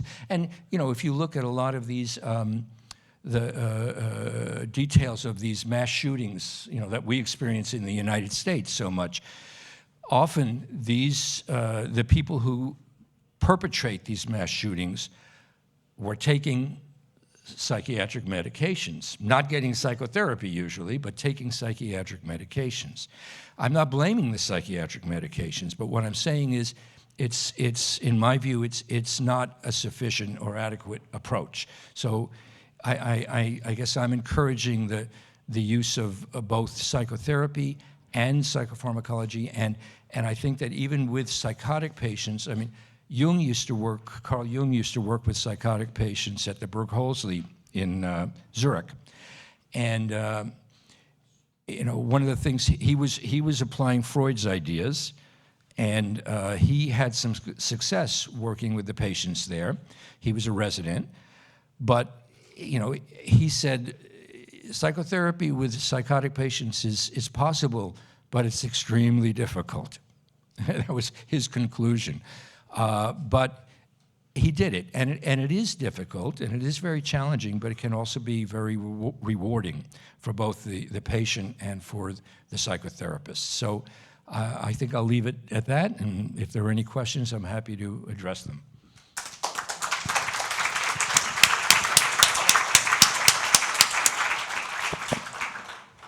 Siamo nella Bibbia, nel libro della Sapienza, è scritto: infelice il giorno che mi hai dato la sapienza, perché la coscienza è legata al dolore. Se noi osserviamo il bambino piccolo, a volte il bambino piccolo può rispondere all'offerta della madre del seno o rifiutandolo o mordendolo. Ecco, la madre riesce, attraverso la reverie, a trovare una modalità per integrare e far superare questa difficoltà. Ecco, possiamo dire che non esiste nessun farmaco magico, ecco, si può andare in simmetria. Ecco, l'importante è se il terapeuta riesce a funzionare come una mamma sufficientemente buona e paziente per superare questo step evolutivo difficile. Grazie per questo suo intervento. Passiamo alla successiva, il professor Tantam. It is not strange. All psychiatrists here and psychologists here. Okay. Ok, allora, ecco, volevo, It was his choice because there was another chair. ok, allora,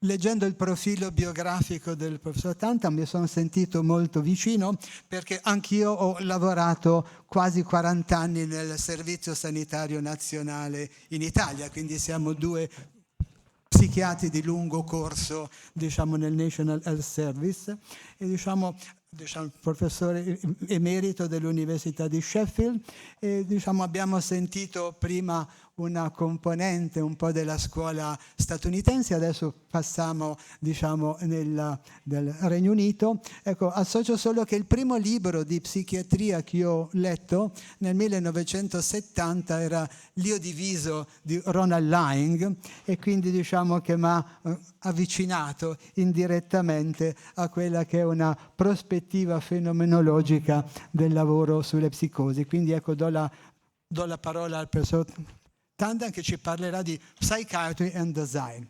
Grazie.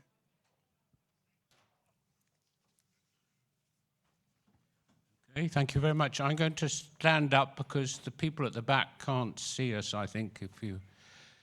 Okay. Hi, backwards folk. So it's very nice to be in a community of psychiatrists, if only briefly. It doesn't happen to me very often these days.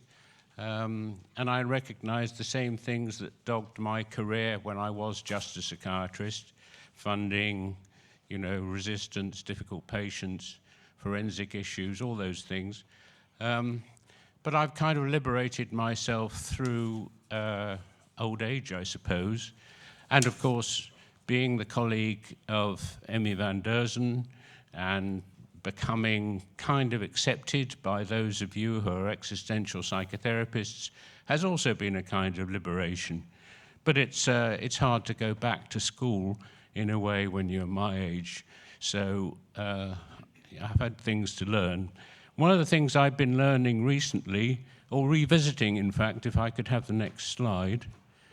Hopefully there is one. I probably should have a clicker somewhere, should I? Is there a clicker or? Fantastic. Thank you very, oh, sorry, thank you. Okay. So I think somebody said press the green button, which seems sensible. No. There we go. So I read this book in Uganda as a medical student, fleeing from the hordes of children suffering from marasmus and kwashiorkor because it was a height of a famine at the time. And I was there on a pediatric elective, and it just got a bit too much occasionally. And of course, in this book, it's a kind of really fascinating thing. We've heard a lot about Rollo May, I think, one way or another. His presence still, I was going to say haunts us, but that would be wrong. His presence is still known to us, and that's well deserved, I think. And he got together all sorts of very important historical figures making a contribution. There wasn't a great sort of distinction between psychoanalysis at the time and existential psychiatry. So Ellenberger, who was one of the editors, was a very eminent psychoanalyst, but he made a very important contribution in a lot of ways. Von Gebsattel was very famous at the time and was Heidegger's psychiatrist, although he didn't make a lot of it. So it's kind of interesting to revisit these things, and particularly interesting because the last section was about existential psychiatry, and that's what I'm going to be talking about, really. It, of course, had two cases of Binswanger he wrote up, and there's also a guy there called Kuhn. Now, it's interesting because Kuhn worked in the canton-funded medical facility just up the road from the Bellevue Sanatorium where Binswanger worked, inherited it from his dad, had born and bred there, as it were. And they've been shown the divergence of psychiatry. Kuhn asked for some medicinal samples because he didn't know what to do with his patients he was diagnosing with schizophrenia. They sent him something that turned out to be called imipramine later.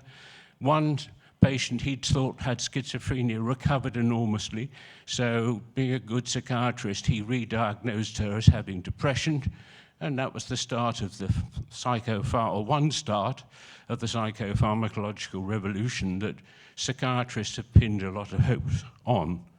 But of course, on the other, just down the road, was Binswanger talking about how you can treat patients in some way and trying to apply not Freudian ideas, but Heideggerian ideas. And as I say, for a while he called them existential psychiatry, and then he gave up on that and called it Dasein's Analyses. But sorry, I can't pronounce my German today. But apologies, Alfred. So there they are. They're very close together. They're very close to Jung, and it's an extraordinary. Bloiler's up the road, and Heidegger's not so far away. It's an extraordinary locus of change and development in psychiatry. But I'm not going to say anything more about that, really, except to say what Binswanger was aiming at, which he said was a new understanding of man, which we owe to Heidegger's analysis. Now, if I know I'm poaching time from somebody else if I witter on too much, so I'm going to move quickly on from that. So there was a kind of revolutionary psychiatry in the air, a hope that psychiatry was moving on to a new beginning, away from the kind of very detailed observation that Jaspers was the hero of.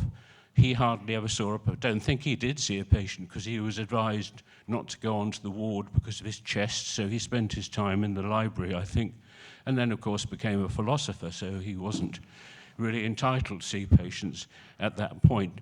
But he kept on writing his book on psychiatry.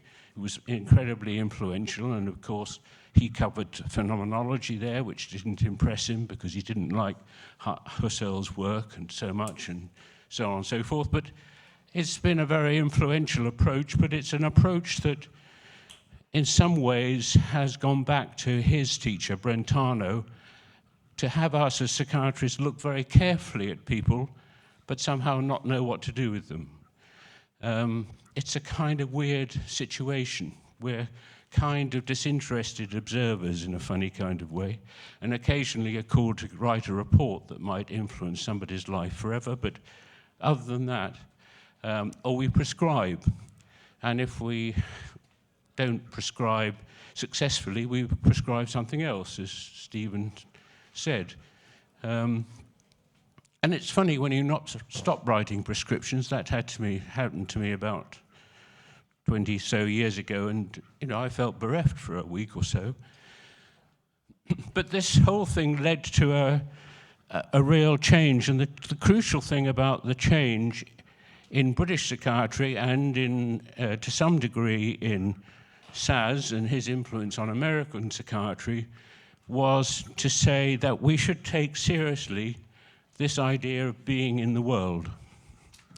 And that led to a kind of rather crude idea that somehow the world needs to change, and people who are diagnosed with psychiatric conditions, mental health conditions is what we're supposed to call them in the UK, oddly, a funny way of turning health around to mean ill health, but there we go. So there was a whole movement, which we broadly know as anti-psychiatry, which was putting into practice, I suppose, in a way, Binswanger's hope that there could be a psychiatry about being in the world. One remarkable attempt to do that, as we all know, the Langian thing failed, the Sazian thing failed in a way, although it's said that many judges in the United States are still very influenced by that and still believe that people should not be detained, even if they've shown behavior that others think are dangerous, because it's down to their social situation and is not, therefore, to be medicalized. Now, I have some sympathy about the idea of not medicalizing things, but there you go. So this is a more radical revisit on Lang's idea. It's called family networking. This is a picture of somebody called Dr. Atneve, Carolyn Atneve, who has a considerable reputation in the United States. Oh, I can look there. That's very helpful. Thank you. Well, thanks to the technicians. And what they did was rather interesting. They really literally took the idea that you could change the social situation in families by, for example, having the whole family, the extended family, friends, cousins, and so on, to a meeting.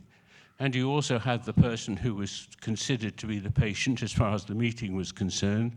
And then you had a long discussion about what to do about it. Often this involved forming committees there would be a committee to monitor the patient's progress, the client's progress, the family member, whatever you want to call them, and there would be another committee that would rally round if there was a crisis and offer people to sit with the client. And they said this was very successful. Of course, everybody says everything is successful when they first try it, so you don't count too much on that. But other people thought it was very successful too. But it's kind of disappeared, rather like Langian ideas about community care, his idea about, you know, what's it called? The hall, Lang's Hall, what was that called? The place. Anyway, Kingsley Hall, yes. So the idea that you could take people into this kind of unstructured environment and somehow treat them as if they were just like regular people, and even if they were painting the walls with their excreta and so on. So that idea didn't seem to work. The council who was leasing them the house didn't seem to enjoy having to repair it after they left. So. And for some reason, this approach also failed, the network therapy. I'm not sure why exactly. Other approaches too have still survived. I mean, we were talking to a Swedish colleague last night who was saying they do something like that still in Stockholm, but it was kind of attenuated. The great breakthrough in UK psychiatry of schizophrenia was the clearly established discovery that critical comments increased relapse rates. Actually, the critical comments don't increase relapse rates early on, I don't think. At least that's what a study I conducted found. But they do increase relapse rate as time goes on. And whether that's because the critical comments increase the relapse or the relapsing symptoms increase the critical comments, that seems to be one still debated thing. But even that's more or less disappeared as a standard approach. So, and when I tried to replicate something similar in Manchester, we had an unexpected blip in the suicide rate in the patients whose families were being involved in this process. Because I think the world, being in the world is not necessarily being in a good, supportive, or even normative place. There can be hostility there, there can be rejection, and so on. And I think what we stirred up sometimes was that kind of response. So, is it possible still for Binswanger's idea of translating what Heidegger meant, although Heidegger said he didn't mean it at all, but translating Heideggerian ideas into practical everyday psychiatry? Now, this isn't exactly psychotherapy, I know, but it actually kind of relies on, at the core, some kind of personal relationship that goes beyond the mere enumeration of symptoms or checking through the World Health Organization checklist of characteristics of different disorders. One modern version of this is called lived experience. Now, lived experience seems like a very good idea to me in some ways.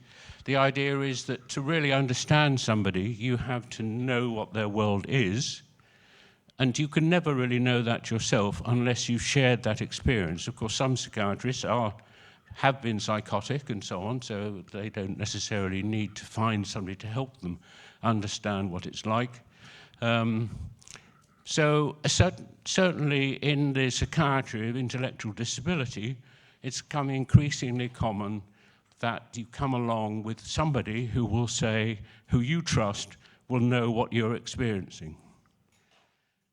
And that's, of course, very important, perhaps, particularly if you have intellectual disability and find it difficult to put your experiences into practice. So this is a very complex and far-reaching study from the World Psychiatry. And it's a very interesting study, and each of those circles, you probably can't see, is one aspect of what the authors call lived experience. It's interesting too because it's come from a team between them, mainly between Italy and the Maudsley Hospital or the Institute of Psychiatry in London. And that reminds me to say, you know, phenomenological psychiatry has been strongly represented for a long time in Italy, perhaps more than many other countries, especially in the UK. The problem with it, of course, is that it's the result of a committee of a lot of people, including a lot of people who have mental health conditions, and then a kind of complicated boiling down of all those findings to form, thousands of people participated to form these circles. Now, of course, it reduces the data. It's easier for us to understand. But as we all know as psychotherapists, if you boil things down in a kind of collective way, you don't have lived experience. You don't have real insight into the world of the person you're talking to at that particular moment. In a way, it goes along with Binswanger's idea because ultimately he gave up on the idea of the world being something we could investigate. He thought the world was something that the patient, as he would say, created, and therefore you could understand the world if you just explored the patient's beliefs about the world. It has an unfortunate consequence in Ellen West's case because he was completely blind to the fact that he spent half an hour a day with Ellen West, or the patient he named Ellen West for the purposes of publication, and would spend evenings with her husband playing, you know, musical instruments together, drinking sherry, I think. And in fact, it was the husband who provided the case histories that he quotes in his article in Existence. So somehow or other, he gave himself the idea that the world he was really understanding was Ellen West. Now, she did have a terrible family history. Many of her relatives killed themselves. Something awful must be happening in the family, but he never quite got to the bottom of that. But he convinced himself that somehow he was doing something very right by allowing her to go home and poison herself with poison, in fact, that the husband had bought for her. He said it was fine. She said that's what she wanted, but anyway. So where do we go with this? So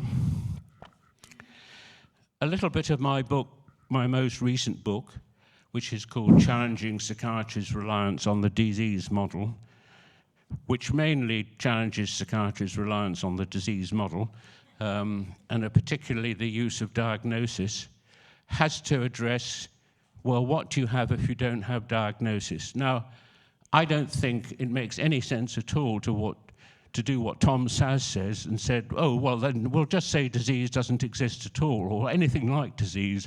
It's just bad play acting, or it's something legal. Now, he was extremely good at putting that sort of view forward. It was very convincing, but it was threadbare, really, I thought. And Lang actually said, much to Saz's consternation in his book about quackery, that if he got really depressed, he'd like somebody to give him imipramine or perhaps ECT. So there's a bit of Lang that was very medical, really, and said, oh, yeah, you know, there are medical conditions that might affect people. So I want to press on, so I'm not going to criticize too much the being in the world model, but where do you go with this? So one of my jobs, as well as running lock wards and doing all the usual psychiatric things, and sectioning people, or what do you call them in the States? Papering people, is it? Yeah. Yeah, and all that, which fortunately I gave up years and years ago, was about thinking about what was really going on for psychiatrists, what we really meant when we made diagnoses. And it came to me that what we meant was trying to be a doctor, a proper doctor, you know, somebody who saved your life. Now, psychiatrists do save lives, I'm sure, but they save them in ways that are more subtle than most doctors do, I would say. And so I came up with this idea that maybe what we're talking about in psychiatry is disability. And these words have loaded, so I know you're all going to object to them and dismiss me as some kind of awful, you know, tortoise from the past. And if you are, I'd like to hear your objections, because maybe I can then amend my model. Because one problem about the disability model, and because much of my career has been spent talking to people with autism, autistic people as they prefer to be called, is that they feel that the world is the thing that's disabling them. They have a kind of almost Langian view that it's life that's making them feel bad and not them. And this leads to a funny situation sometimes where somebody comes along to a psychiatrist and says, I've got autism, and the psychiatrist often disagrees with them, if they have some kind of case anyway, and then they say, I want people to really make adjustments for me, and they're not, but I also need to be on benefits. Now, it seems to me a kind of double think sometimes, that if you don't say, well, there's a problem that I need to address as well as society needs to address, so the missing bit is what the person is doing or grappling with in themselves. Now, I'm calling this impairment. Many people with autism would say, actually, I'm better off than most other people having autism, so don't say I'm impaired. Well, don't ask for benefits then. That's a cynical and unpleasantly radical view, so I don't think I said that. But as I get older, I realize more and more bits of me are packing up. You know, I'm now deaf, I'm now going blind, I've got bad knees. So what do? Do you say, no, I'm not impaired? Or do you say, you know, please slow down because I can't walk very fast these days? Or, you know, what does that say there? Because I put my glasses upstairs somewhere. You have to live with impairment. And partly whether or not that's disabling depends on the world. But there is a responsibility of the world to take cognizance of that. And so being in the world, to me, in a very simple, practical way, following Binswanger's oversimplification of Heidegger's ideas, is that we need to consider impairment, not necessarily diagnosis, and what the world can do, or what you can ask of the world to enable you.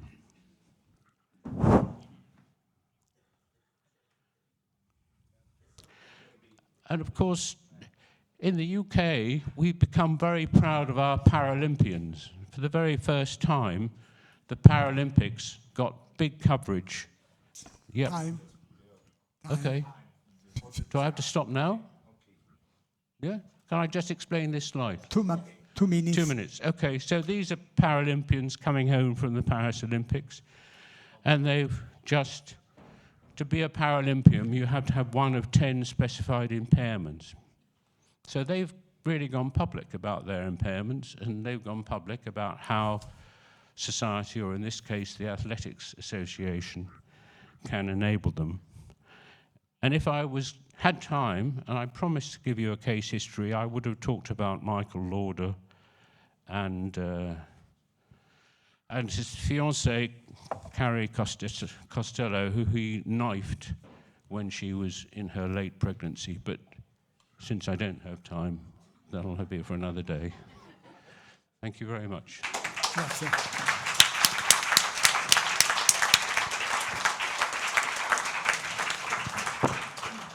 Appunto, grazie.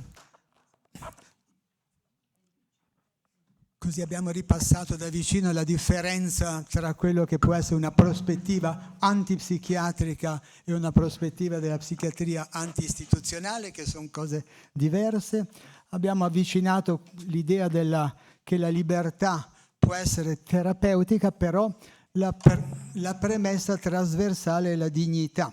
Ecco, la dignità che è premessa di una relazione di cura sia in ambito psichiatrico sia in ambito medico generale. Quindi do la parola con molto piacere al professor Luigi Grassi, psichiatra, direttore del Dipartimento di Neuroscienze e Riabilitazione dell'Università di Ferrara. Penso che posso dire uno dei pionieri in Italia della psico-oncologia, quindi questo lo possiamo dire, nonché responsabile appunto a livello della World Psychiatric Association, della sezione di psico-oncologia. Ho il piacere tanti anni fa di aver realizzato a Ferrara uno dei primi interventi che abbiamo fatto all'interno dell'Arcispedale Sant'Anna di formazione, diciamo, degli infermieri e dei medici di un reparto di oncologia, diciamo, per iniziare un lavoro a livello domiciliare, quindi come trasferire una possibilità di holding così a livello domiciliare, portando tutti i contenuti scientifici dell'ospedale, ma anche quella dimensione della dignità tipica di una dimensione familiare. Quindi do la parola a Luigi. Aggiungo una cosa, che era anche molto bravo a suonare la chitarra, quindi questo volevo dire che mi sembra importante. Ecco, do la parola al professor Grassi. Bene, grazie Roberto, grazie a voi tutti. I also will switch to English for the audience. Well, it's interesting enough, I will take you to the dignity model and the concept of dignity and what is this dignity therapy. And interestingly enough, it's coming from medicine rather than psychiatry, even if the roots are in existential psychiatry and Medard Boss, maybe Rollo May. But it starts with the ideas that general practitioners in Geneva presented many, many years ago. It was actually in 1947 when he wrote something regarding medicine as the medicine of the person, not as a kind of subspecialty again, but something related to the attitude doctors, all doctors, physicians in general, have to take when relating with patients that are not patients, but that are persons. And he introduced the idea of uniqueness and dignity and the need to have what later, maybe George Engel in the States developed as the biopsychosocial model that could be a little bit overused, maybe abused concept that is actually can be just said as a medicine of the person. And an Italian-American bioethicist, that is Edmund Pellegrino, also tried to move from a very biotechnological hospital and biotechnological healthcare to something more related to the humanism. And it's something that is actually becoming real now, back to what Professor Galdarisi said in the medical schools now throughout Europe, where from the first to the sixth year, a lot of narrative medicine, philosophy of medicine, philosophy of science, medical humanities, psychology, etc., are part of the training. And this is very good news in terms of what we are speaking about. One of the past president of the World Psychiatric Association, Juan Methic, tried to bring all together these ideas and moving from the medical area to psychiatry and speaking about person-centered psychiatry and person-centered medicine, that is actually psychiatry of the person and medicine of the person. And is very close to the concept of recovery that we have already discussed, that is looking also at the positive aspects of the person, not only the disability, not only the symptoms, not only the psychopathological issues or the pathological issues, but the many other aspects related to the person, particularly the positive health issues related to every person. And when we look at that, in fact, we are speaking about recovery. And it's interesting the fact that there is a bridge between medicine that is going on and was going on with own ideas about psychosomatics and dignity and medicine of the person, and what was done in the same years without speaking each other by psychiatrists, by existential psychiatrists, and many others later on, but there were exactly the same concepts. Now it's time to put all the things together, and dignity maybe is the key word for doing that.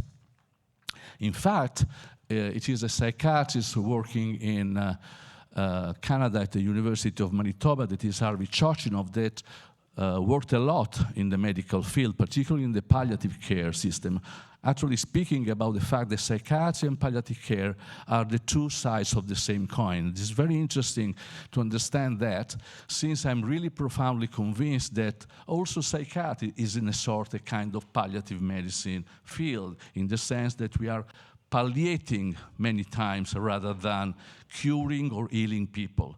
So this idea of palliative medicine, not only at the end of life, but something related to the centrality of the person, is very, very important, in my opinion.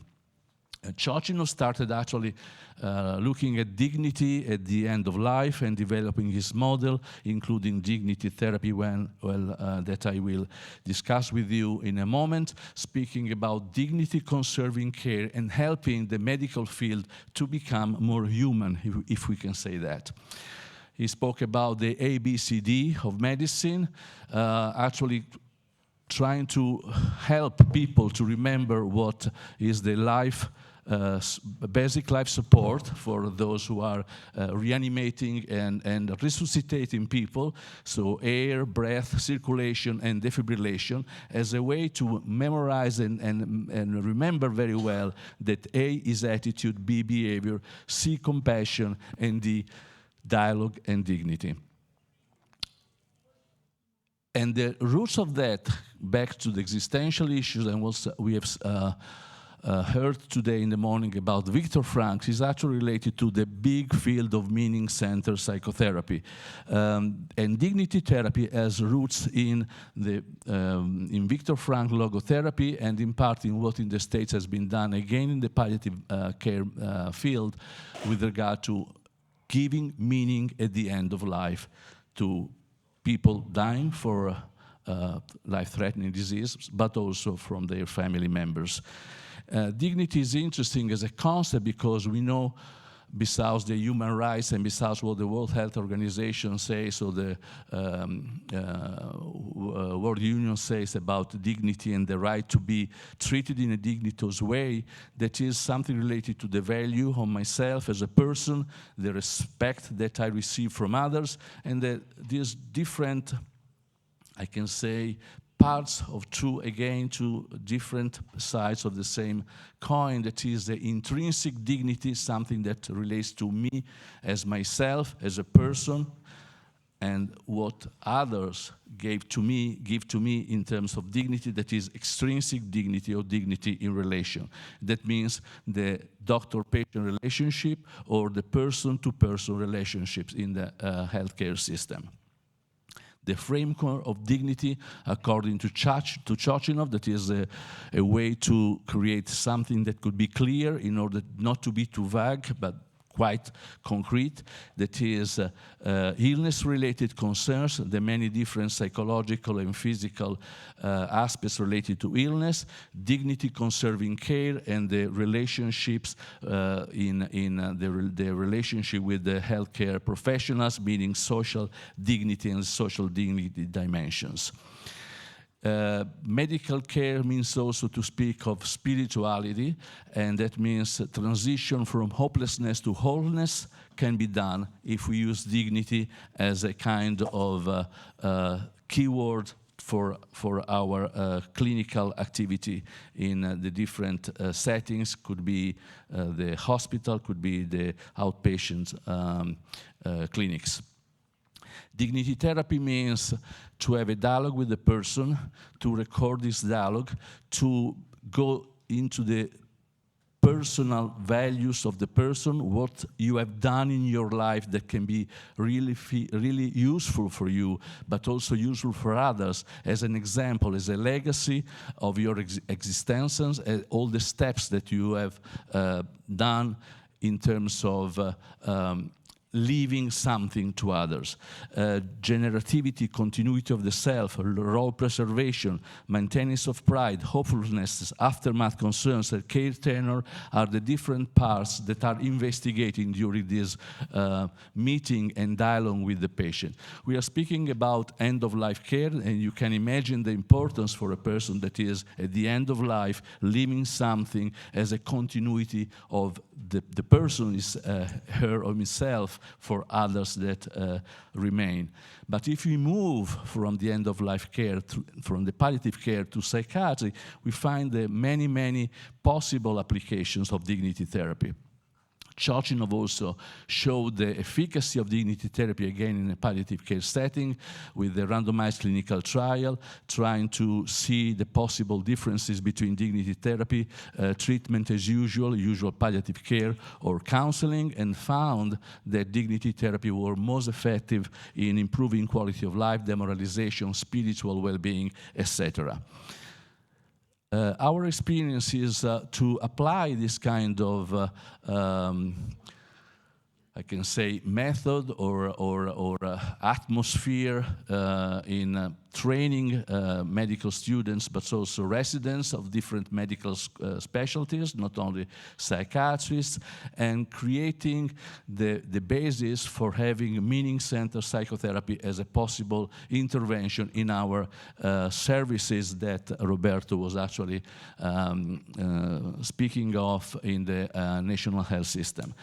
Searching for meaning, growing, and helping the patient to have a kind of post-traumatic growth after a stressful event, could be a medical or psychiatric disease, the sense of legacy, and also helping family members. There is a lot of literature now related to the importance of dignity therapy in different settings, including prison, including people with early dementia and in the elderly, and in psychiatry. That is something that I will present to you. Since dignity, and this is a paper that comes from the Psychosocial Nursing Journal and Mental Health Service, in which you see exactly the sense of dignity in patients with schizophrenia, elderly patients with schizophrenia. We thought that speaking about dignity means to speak about something that is very, very well known in psychiatry, that is a concept of stigma, and particularly the fact that self-stigma corresponds in a negative way to what we spoke as a dignity of self, intrinsic dignity, and social stigma or structural stigma is the opposite of what we discussed as dignity in relation or extrinsic dignity. And this kind of circle could be really important, because if we improve therapy and therapeutic intervention, providing dignity, that automatically means reducing stigma. We did a study, and a qualitative study, trying to see if the person as the authentic core of the person is exactly the same in people with a life-threatening disease like cancer or people with severe mental illness like schizophrenia. And what we saw, and I show you a little bit of what we did as a thematic analysis of what came out from the generativity document, you see that there are many different topics like meaning, dignity, legacy, for example, and you see what Marta and Marco and Paula said about, this is their own words, and the topic about resources, psychiatric illness experience, and this is actually the topic related to stigma. But if we move from people with severe mental illness to people with cancer, we find exactly the same words, the same meaning in terms of what is the feeling of the person, the experience of the person, the subjective experience of the person. Immunity, dignity, and legacy again come exactly as it comes out from patients with schizophrenia. Apart from cancer experience that instead of stigma is felt like something that has to do with injustice. So the narrative in psychiatry and oncology of dignity therapy is more or less the same. And concluding, I think that dignity therapy could be a kind of fil rouge, helping us as trainers and at the same time as therapists to go to the inside of the person that is in front of us, irrespective of the fact that he is affected by a somatic disease or a psychiatric disease. By the way, it's actually very important to remember that people with a somatic disease, at least 40% have also psychological disorders related to the physical disorders. At the same time, 70% of people with psychiatric disorders have also somatic disorders. So it's actually, we are actually speaking of the same thing. And I thank you for your attention.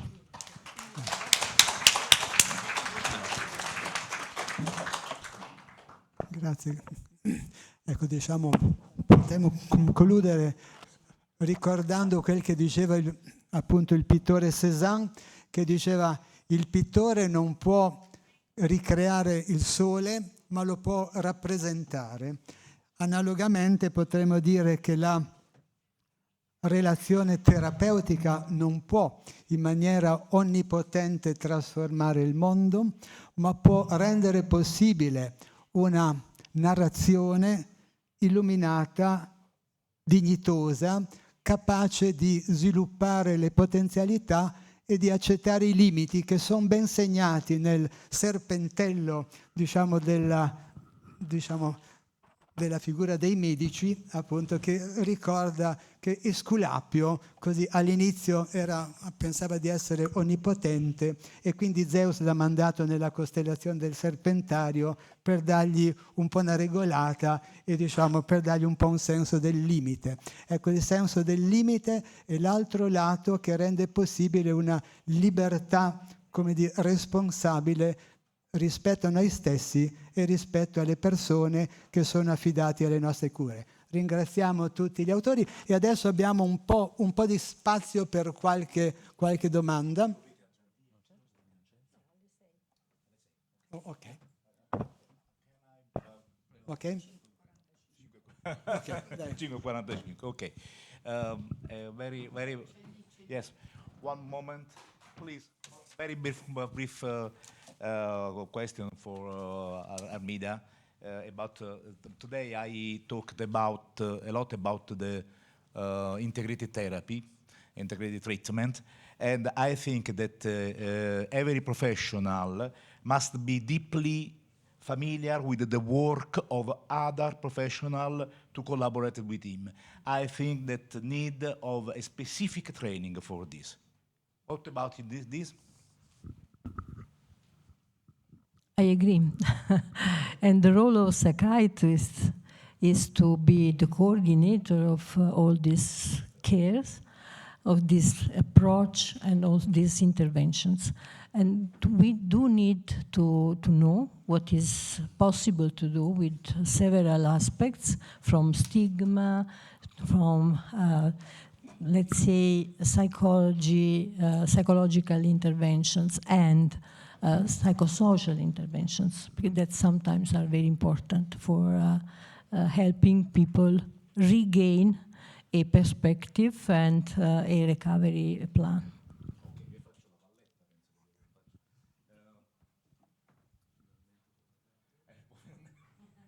Ma come valletta, insomma, vado bene secondo voi?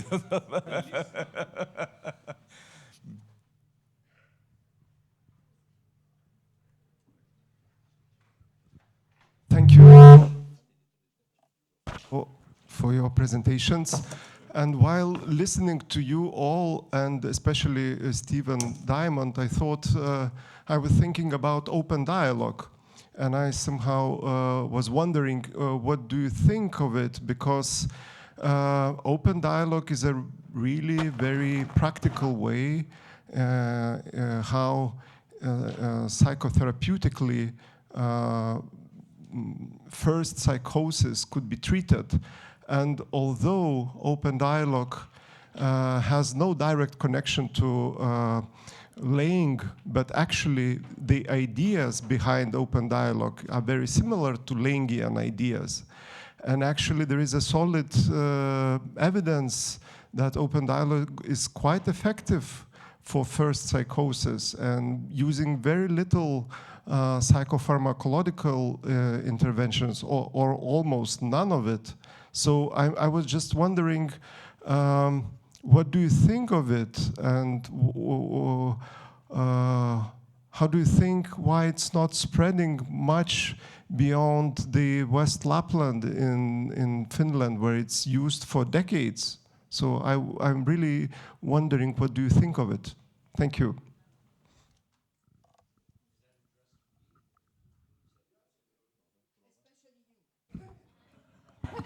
This is what, can you turn on?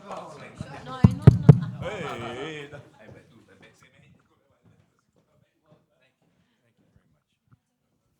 Look, I'm afraid I'm not that familiar with open dialogue, so I'll start by saying that.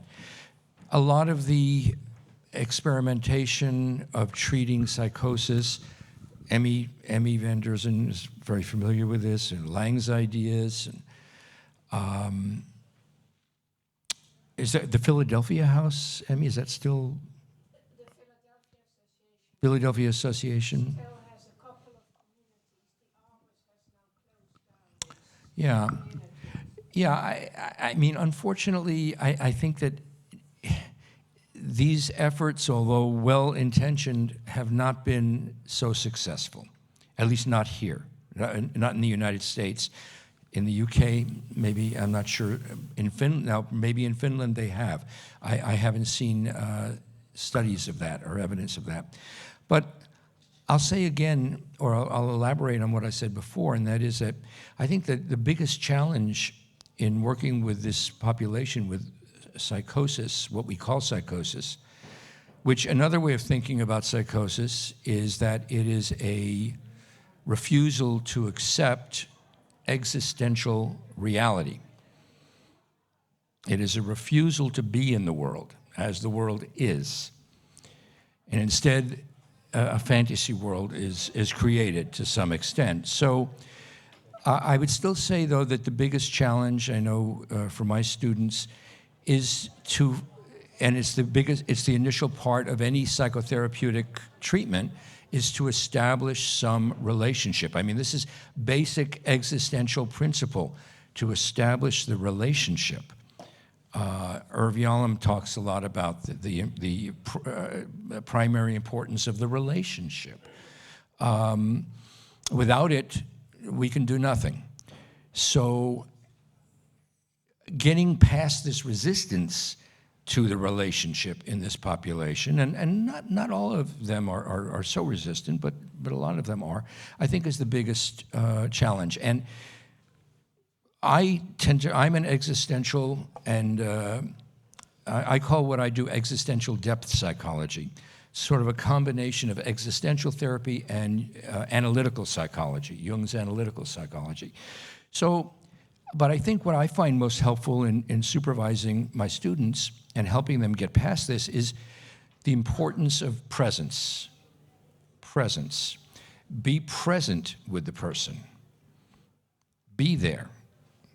And my students say, well, what should I do? Oh, you don't have to do anything. Just be there. Be with the person. Yes, and listen, exactly, and be present. Even if they don't want to speak, be present with them.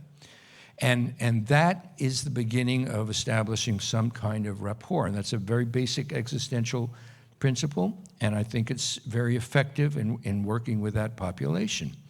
There are other things that can happen beyond that, but nothing can happen until that initial rapport, that initial relationship is established. So perhaps someone else knows about the open, Emmy, maybe you could say something about that. Well, I think open dialogue is a very promising way of working, and we need a lot more of that, and people need to take it a lot more seriously. We did that in anti-psychiatry. Well, I worked for a year with Ronnie Lang, and I lived in a therapeutic community. This is in the 70s. Before that, I lived in psychiatric hospitals with psychotic patients for 7 years. And I worked in the hospital of Saint-Alban in France, where Toscaïez had opened the walls and where every patient was actively engaged in working in the hospital. Many helped the nurses, others worked not just, little jobs. They did proper jobs. They learned to do hairdressing, to work in the laundry. They did proper daily jobs. And people came in desperate and, paralyzed and unwilling and unable to move or do anything, with no appetite for life. But very gradually, the community around them, this was not about relationships. This was about restituting for the person a connection to the world at all levels. It was about them finding their own body again, which they had often lost, and they had delusions about, I am a monster, I am Christ, I am this, I am that. The voices make my head spin, or, all these kinds of experiences. Those disappeared when people found ways of engaging, not just with the community around them, but with their own capacity to be present in the world in a physical way, being seen and heard and responded to by ordinary other people around them, not in therapy, because, when I tried at first to do therapy with people like that, nothing much happened. When I tried to play the piano with people like that, a lot happened. When I tried to dance with people like that, a lot happened. When I played jeu de boule with those people, a lot happened. And when I went on mountain walks with them, even more happened, especially when we were surrounded by other people. And the therapy happened in action. And when I came to London to work in the therapeutic communities, which were supposed to be so wonderful, what I found was inaction and people being left to their own devices in isolation in therapeutic communities where, when I lived there, I wasn't allowed to do therapy. I had to be equal to the patients. I couldn't give them therapy. I couldn't enact anything that I'd learned, because the experiment was about, we're all the same, we don't take medication, we go through our madness. The therapists have to discover their own madness too. Well, I had no trouble with that at all. But what I thought was the greater challenge was together to travel beyond madness to a way of integrating back into the world in exactly as you said, in a dignified way, where I find back, no matter what has happened to me, I find back a meaning, a worth for myself as a person in the world. And as Digby said, I have to probably accept that each of those people has limits. They have incapacities. We're not going to turn them into ordinary, normal people. They're always going to be weird and wonderful, but we need to give them a pathway. What we give them is constrictions and restrictions and passivity and interference. What they need are connections and pathways. That's my view.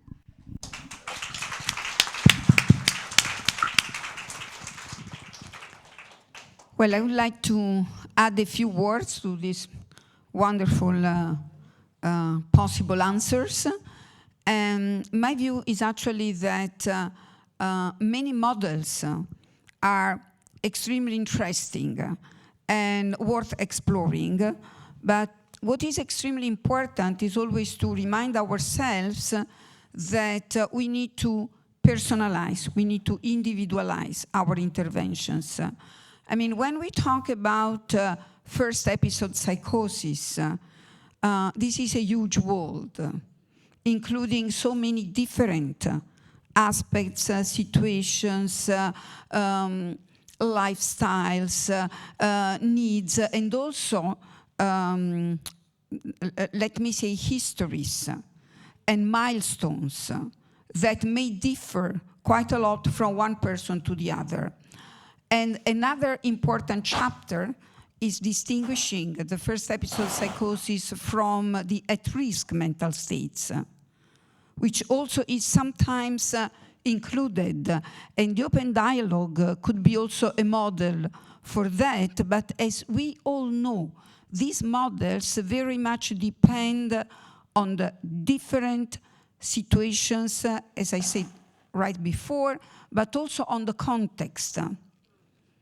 You know, there are different models depending on the different contexts and resources available for that.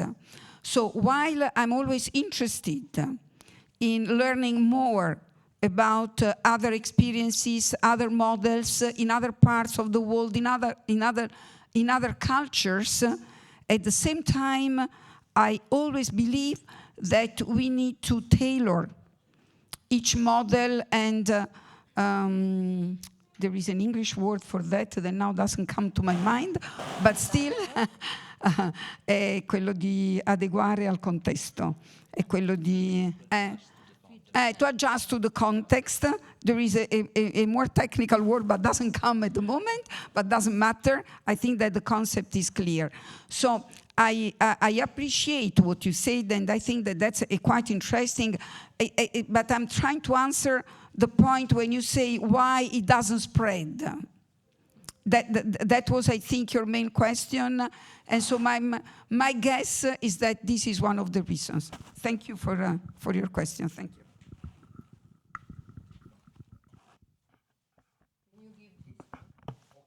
No, I want to only remember from philosophy, existential philosophy, the famous Kierkegaard, a unique, single, incomparable, irreducible, and Ortega y Gasset, io so io e mi circunstancias. I am I and the me circumstances. Yeah.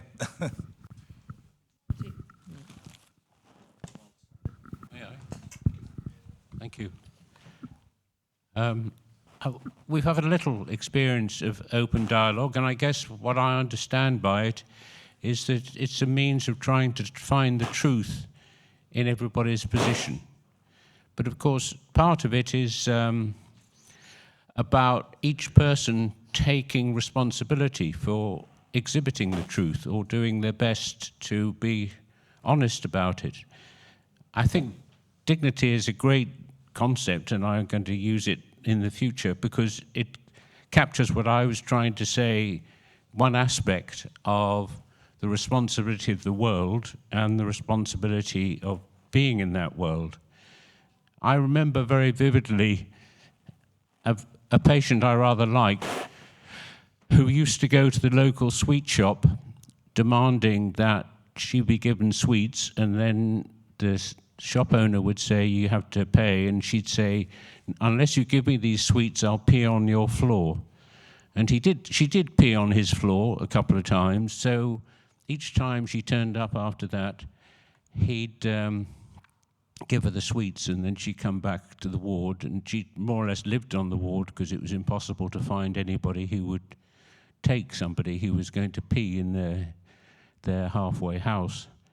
But there was something about her that had come to terms with this, and in a sense it was about, for her, a way of overcoming the powerlessness of having long-term psychotic illness, schizophrenia, and being without a family, without any kind of traction in the world. Now, thing about dignity, I was thinking about my recent medical episodes and thinking dignity was a very It's in fact, it was what I wanted most from my medical team, you know, something to do, to intervene and make things better, and for me to do it. And I didn't want them to talk to me.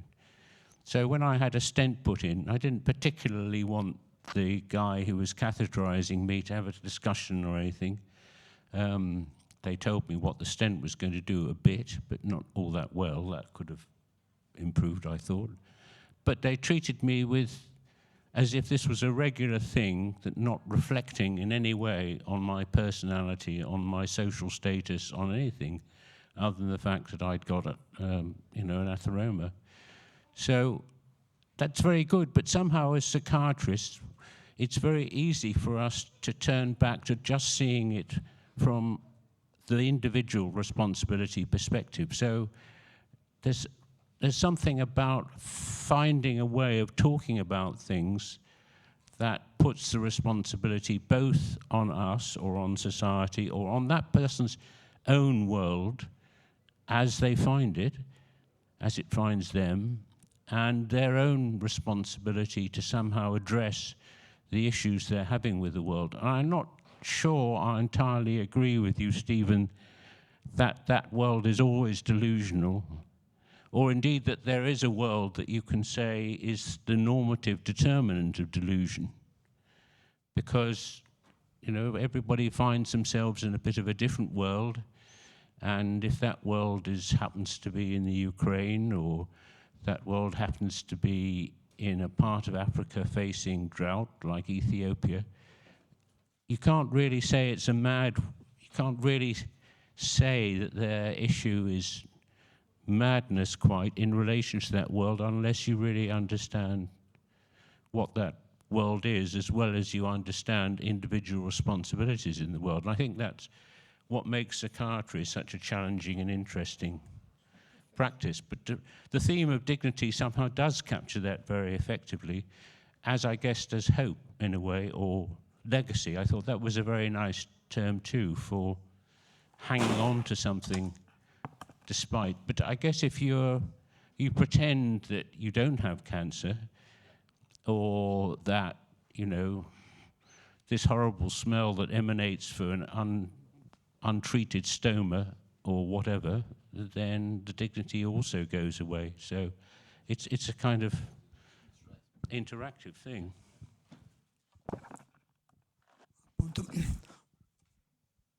Vorrei appunto riprendere la frase di un filosofo antico, Platone, che nel Crizia ricorda qual è il significato della parola che designa l'uomo, anthropos, che significa letteralmente colui che riflette su ciò che vede. Anthropos è la sintesi di due verbi, egli vede o pope, egli riflette anantrei. Ecco, non è possibile una conoscenza scientifica che non si basi su questa capacità di una coscienza riflessiva. E la seconda frase che mi viene in mente, diciamo che William Shakespeare nel Re Lear affida al personaggio del matto questa frase: bisogna trovare una casa per i pensieri. Ecco, se i pensieri non hanno una casa, diciamo, non hanno la possibilità di essere contenuti e di potersi sviluppare. Quindi riflettere su ciò che si vede e trovare una casa per i pensieri. Ecco, confidiamo che lo sviluppo anche della filosofia e della psicoterapia esistenziale possa offrire ulteriori occasioni di riflessione e di dare case per i pensieri. Ecco, questo, diciamo, confidiamo che la giornata di oggi sia un'occasione per tutti per portare a casa delle riflessioni costruttive. Grazie a tutti gli oratori per il contributo che ci hanno dato.